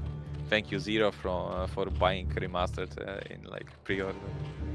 I thought it was the players needed to buy a pre-order remaster for it to show up, not necessarily us. Maybe it's both. Could be, yeah. I mean, you know, you're kind of right. I don't think I really see that when I even if my opponents get. I think if you turn it off, you won't see it in your opponent's right building. Interesting. All right, so it looks like OyA. Wait, they played actually. This is a rematch, isn't it? Yes, that is correct. Okay. I was about to. You know what I was about to say? I was like, wow, OyA is going for Gateway and expand. I feel like I've seen this before. Did he play that in a previous? Oh, wait a second. They literally played earlier today, like both of them. Yeah, okay, that's interesting though. This is going to Yeah. be a rematch. For both We'll see players. how they both adjust their strategies as we come mean, again into the From the series. get-go, Wow. it seems like there is already a pretty Wow, big wow, adjustment with a pylon being built in the middle of the map. So instead of building a Nexus, we're gonna be putting down 2 additional gateways. Oh, And is hope- this wait, so are we expecting 3 gateways out of Protoss, or are we just expecting an extra gate, like kind of in the middle? No, there is no in between. There's no in between. We're just putting as many gateways as we can fit them. Can you afford 3 gateways worth of zealots off of 1 base? Yeah, sure. Okay. Then how come I never see a center 3 gate? Because this is not that early stage of the game. Look at how many probes Protoss has right now. Oh, okay. So it all depends on the amount of probes you have. Oh, I see. So center gates is like you go immediately, but It's like This- I have 9 probes in mineral line, and I'm producing. Yeah. All of it. yeah, but this variation is we're pretending like for a really long time we're pretending this is just a forward gate expansion. Again, 6 links from KameZerg. So Kame kind of playing predictably. Unfortunately, this might come to bite him in the butt because now we know exactly what Kame is doing just purely off of feeling, right? It's just like we didn't exactly scout everything, but we can judge based on what Kame did in previous games what he's doing, and we're pretending like we're doing the same thing. It's actually a very smart mind game from OyA. Wonder if OyA is gonna put down Forge just to fit the Oh my god, he's gonna keep the charade going on for as long as possible. Has to be careful not to lose the gateway though. But okay, This looks good. Leagues actually have such short sight vision range. Like, I think he assumes there's a Nexus there, but we've never actually confirmed it. Yeah. And we're only going to confirm it if the Overlord gets there. But by that point, I think we would have already masked a good amount of Zealots. 3 already on the way. This is going to catch Kame completely off guard. Like, Oh, he yeah. thinks that he knows exactly how many Zealots Protoss has and where they are. This is it's gonna be. This is wild. This is just like, it feels like this is gonna be a straight victory for Oh my OyA. god, live Kame reaction. Wait. No, never mind. Okay, for a second I thought that was Kame on the camera, but that's actually OyA. Never mind. So he's gonna abandon the natural. Oh my god, we're going straight for the spawning pool. Gonna force a drill out of Zerg here. So I 4 think- Zealots. No, this is greedy. This is greedy from OyA. I mean, he's forcing a drone pool, so in that way he's killing many drones this way. But I think what you want, I think I would just close the ramp and kill the hatcheries outside. Yeah, that definitely felt like a greedy play there. But okay, now we're finally retreating to the ramp here, and we're taking a very, very efficient engagement. That being said, these ramps are fat, you know. It like takes 3 zealots to fully cover them. But at the same time, we have plenty of zealots. I think if we manage to kill this, and we also manage to kill the third base, like, are we ahead? We're definitely ahead as Protoss, right? Like, we have our own Nexus on the way. Oh my god, we have to be careful though, because there's nothing here to defend the main. 1 cannon does finally get built, but 2 wings is certainly annoying for Protoss to deal with. No more links getting through. 1 link alive. Yeah. Looks very promising for OyA here. Despite the fact he doesn't have even assimilator protection. Usually in these circumstances you'd want to go for an assimilator and not for Nexus, because 1 base Protoss definitely beats 1 base Zerg. So OyA super greedy, but no way to play this out. Oh yeah, actually playing that so greedy, but you know, he got what's it called? His build order win was just like, it was just so good, like the entire thing. He had Kame completely fooled. I hope you're aware that this win was only possible because of the randomness RNG where Kame spawned. So if Okay, explain. if OyA, for example, spawned on the right side of the map, that would be where the Overlord would fly towards at first, and it would see that there is no Nexus. So it was only possible with these spawning locations. You can kind of tell though from your initial scout where the Overlord is going though, right? Like there's no way OyA would have committed to this if he saw that the Overlord was scouting in that direction. Of course, yeah. So this is why OyA scouted to the right side, so no Overlord, so there is no Zerg on the right side. And as it moved to the bottom, he moved through the center to put down a pylon there. So of course, if he saw a Zerg on the right side of the map, he would play normally, standard. Yeah. So it's these spawn locations and the initial Overlord scout that enabled this, but it wasn't like a big, like, dice roll, essentially. It wasn't just a giant 50, gamble. 50%, 50% that you can play out like that. What was was there like another thing that he was like gambling on? No, just that, where the Oh, Zerg okay. is compared to him. Oh, I see what you mean. So there's a 50% chance that the Zerg spawns on the right compared to the bottom. I see. Alright guys, we're ready. Let's start the game number 2.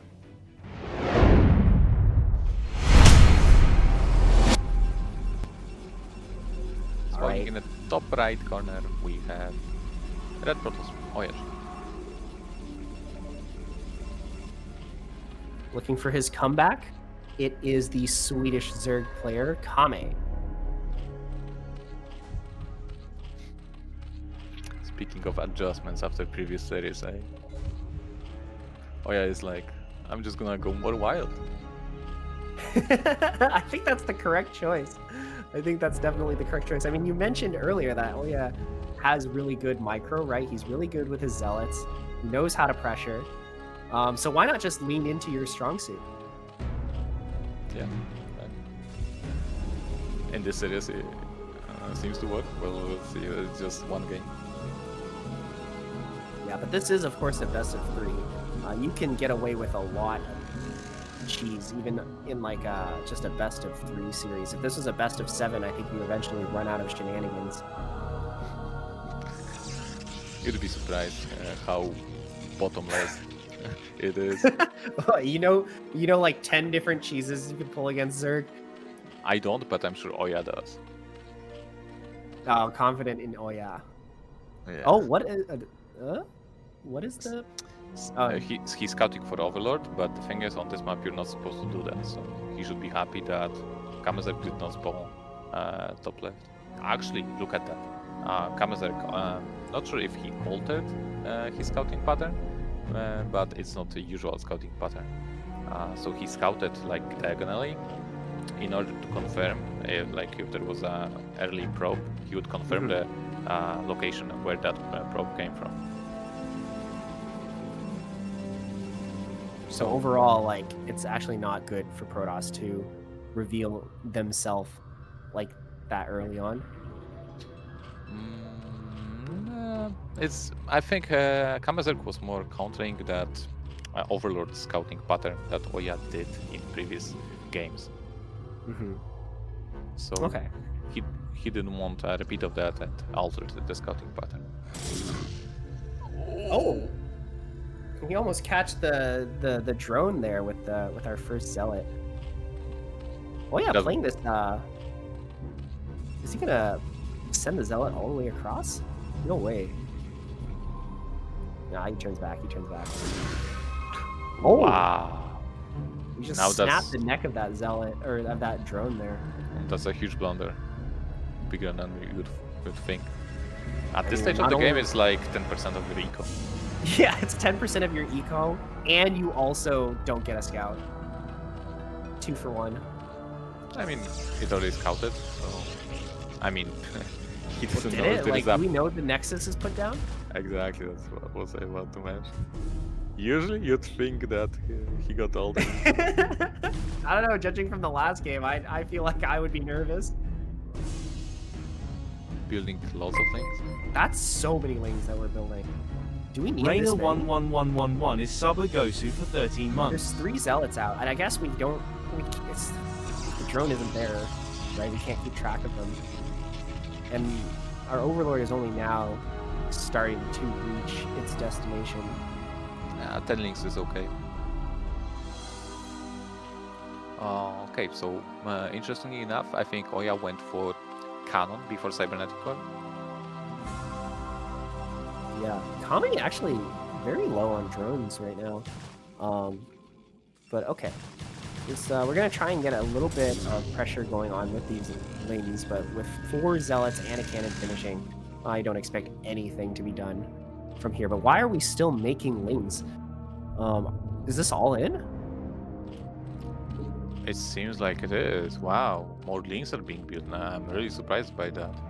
Because normally you would be making like at cross position, like reactively, right? Once the Protoss moves out, but to see links being popped, yeah, this is all in. How OyA knows? These guys must have played some games against each other in the past. Yeah, how does he know? It almost doesn't make any sense. Like, the map is so dark for him, and we only saw like 10 lings out. Second cannon, you never see such a fast cannon in PvZ. Never, ever. Clearly suspects some sort of link all in. It's a Crazy. little bit unfortunate.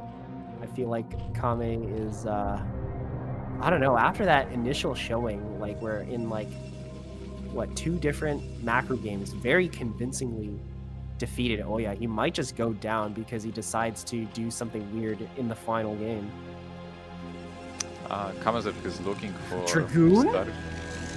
Yeah, because For the Overlord. Oh, okay. yeah. If the Overlord doesn't fly away from your base, you're allowed to just make a gun to kill Overlord for free. Kame right now understands how much time he has to make a move, because Corsair is gonna fly out. Even Oh my god, what is happening? What? How is OyA playing this like so carefully right now? This is a ton of lings though, but the gateway just has so much HP that I don't know. We're gonna be forced to pull probes here. We still have 4 zealots out, 2 cannons, a dragoon, an extra cannon being built, and another one in the main here. I don't think that they're gonna do anything. I think it's over. Even the probe blocking, man. Flawless victory here for OyA. GG. OyA takes this 2-0. He's gonna make it to the round of 16. Congratulations to Yeah. OyA. Congrats. Well played. Showing off something weird the first game and defending your opponent's weirdness the second game. You can do both. You cannot cheese the cheeser. Yeah, he has that sixth sense, you know, like he just knows. It's like, no, buddy, you're not on that level yet. You gotta practice. Yeah, calm down. Right. All right. The dust settles, and we have StRyKeR and OyA advancing to the round of 16. Both very respectable players and strong players. Yeah, I feel like that's what we initially predicted, but the way we got there was a little bit like they had some twists and turns, right? Right. We had a few upsets that we weren't expecting, but it seems like these two brought it home in the end.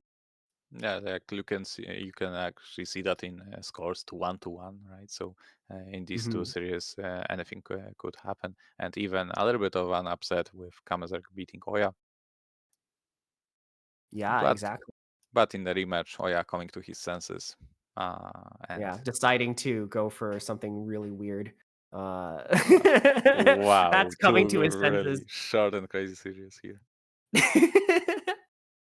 3 gateways, like center 2 gate, but you pretend it's a forward gate. That's pretty good. That's pretty good. I'll give it to him.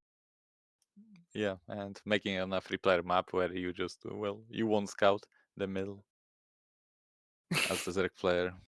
That was good. That was good. I enjoyed it a lot. Okay. Well, I guess that's all the games we have for today.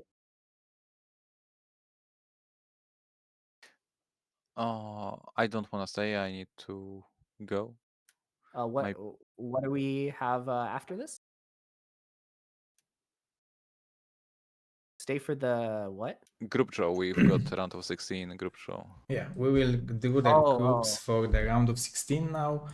So if you guys wanna stay, you can stay. Oh, no, I think I should get going. I haven't eaten yet. Okay. So Yeah. thank you very much, guys, for casting it. It was a pleasure, and it's done. We have 16 best players picked. Yeah, congrats to the players who made it to the round of 16, including you, Bonyth. I think you got there for free. For free. Thank you. It's literally for free. Yeah. I did nothing. All right. Anyway, draw me a nice group. Not too hard. Zero, please. Yeah. Of course, everything for our Super Gosu caster. Good. Okay. Well, if that's all from me, then I'll wish you a lucky group draw. And yeah, good games. Okay. All right, Zero, take over. Thanks. Thank you very much. GG, guys. Bye-bye. Thank you.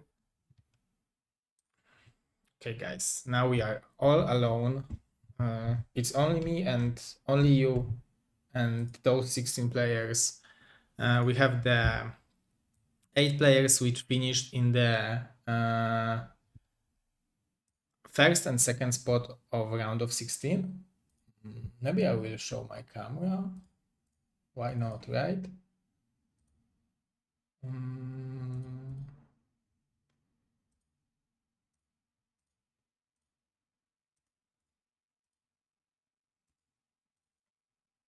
Okay, it doesn't work. Doesn't matter. So those are the players who finished the round of 32 on first places, and those are the players who survived the tiebreakers. So now we're gonna do the players who survived the tiebreakers first for our seeded players, and we will see who of them will play against who.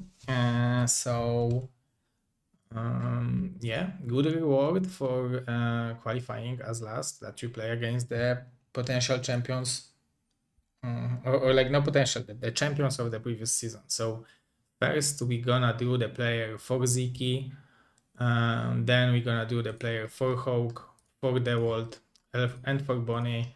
Then we're gonna do those 8 players to those groups, and we're gonna have all figured out. So we have 4 players. Let's see who will play against ZZZero on Saturday.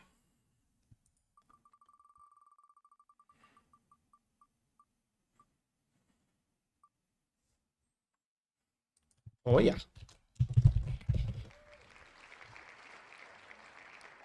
Very interesting. Who will play against Hawk?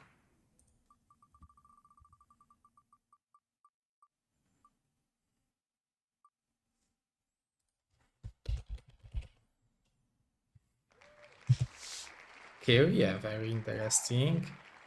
So who will play against DeWalt?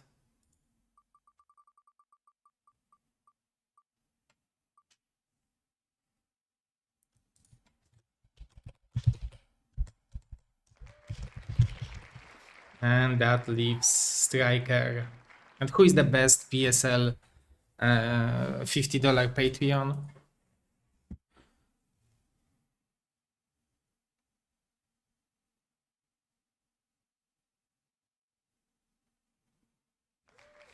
Congratulations, StRyKeR. Okay, so we have those players set up. Now we need to pick a different set of players, but before that, let's thank to our amazing sponsors and Patreons, because usually you sneaky bastards leave at that point, but let's thank to everyone who donated to the BSL21 goal, and like thanks to those people, they donated during the previous season. We have this season happening: Siervauti, Jersey, StRyKeR, Anonymous, Tankard, Dragon, Chaosu, LML, Domo, everyone else donating make this, added the brick or a wall as Siervauti or other guys to the next season of BSL. And if when you are donating now for BSL22, you will be listed over here. And huge thanks to our Patreons, Mr. Andrew as our Wolf of Wall Street. Thank you very much, Mr. My Fleeting Dream as our Bombastic General with $100 a month, Mr. StRyKeR with $50 a month as a Bombastic Colonel. Thank you very much, guys. Mr. Apocalypse and Mr. Torso Driver as our Bombastic Majors with $30 a month, and Mr. Chaosu, Mr. KJ, Mr. LML, Mr. Madinho, Mr. Nicholas Schuller, Mr. Skimming Gypsy, and Mr. Steven Robertson with $20 a month as Bombastic Majors. Thank you very much, guys. All the other supporters are very, very appreciated, and also huge thanks to them for every amount helps. This is just community founded tournament, so thank you very much, guys. We don't have a sponsor, so we base on you being generous to us. But let's see who will be now joining ZZZero in Group A. ZZZero and OyA in Group A. I can probably read the chat.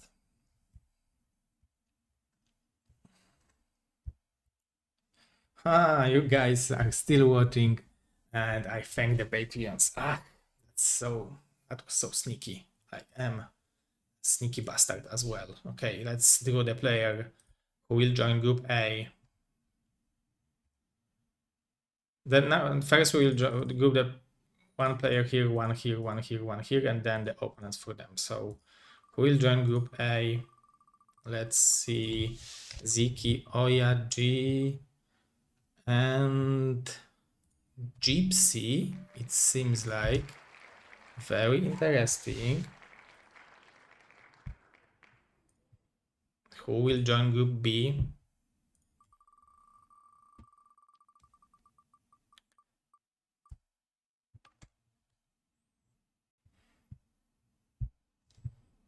SPX. Also interesting. Who will join Group C?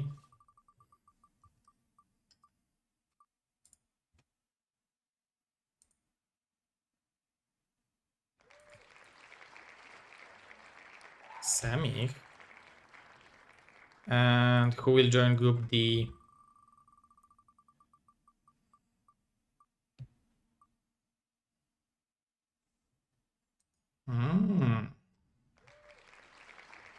Thomas Starson.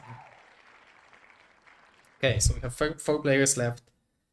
Tech, KameZerg, Cross, and Dandy. Holy moly. OyA, Ziki, OyA, Gypsy. Who else we can add to this group? I don't know, but this group is already crazy. Like, actually, all the groups are crazy. We have such a strong lineup in this round of 16. I am shocked how strong it is. So I'm very happy. Okay, let's pick the opponent for Group A. Who will that be?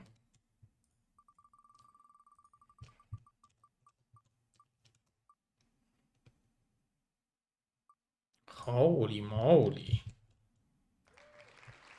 That's Zerg. Very interesting. So Ziki, OyA, Gypsy, Zerg on Screaming Sea. Okay, who will be the opponent for SPX? The worst would be Dandy in terms of casting. Oh my god, it's Crossy. Very strong. Group B. And who will be the lucky guy to join Group C? It's going to be there. So that means that Semi will join Group D. And those are our amazing... No, that means that Dandy will join Group D, excuse me. Let's pick Dandy. Who will not sleep over season? Dandy. Okay, guys. So those are the groups. I am very satisfied. We have only Group C with no Zerg, Group B with no Protoss, Group A and D have all the races. Bonus StRyKeR, Tarson, Dandy, Devil, Terror, Semi-Tech, Hawk, Carrier, SPX, Cross, and Gypsy, Ziki, OyA, Gypsy, Zerg. That's very, very interesting.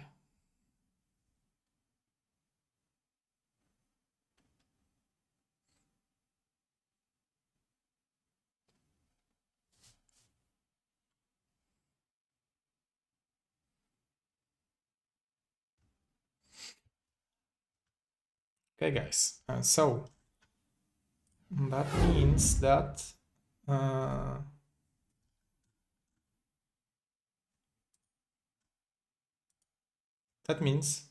on Tuesday we're gonna have gosuvigi stream, and Tuesday and Thursday at 10 p.m. if you want to jump in.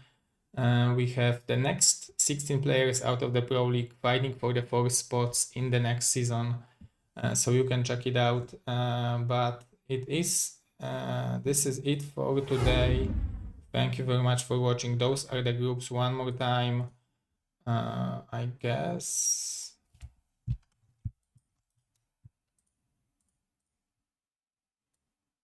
Oh wait.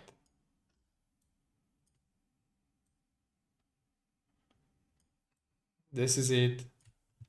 Group A, Group B, Group C, and Group D. So we will see each other on Saturday and Sunday as always.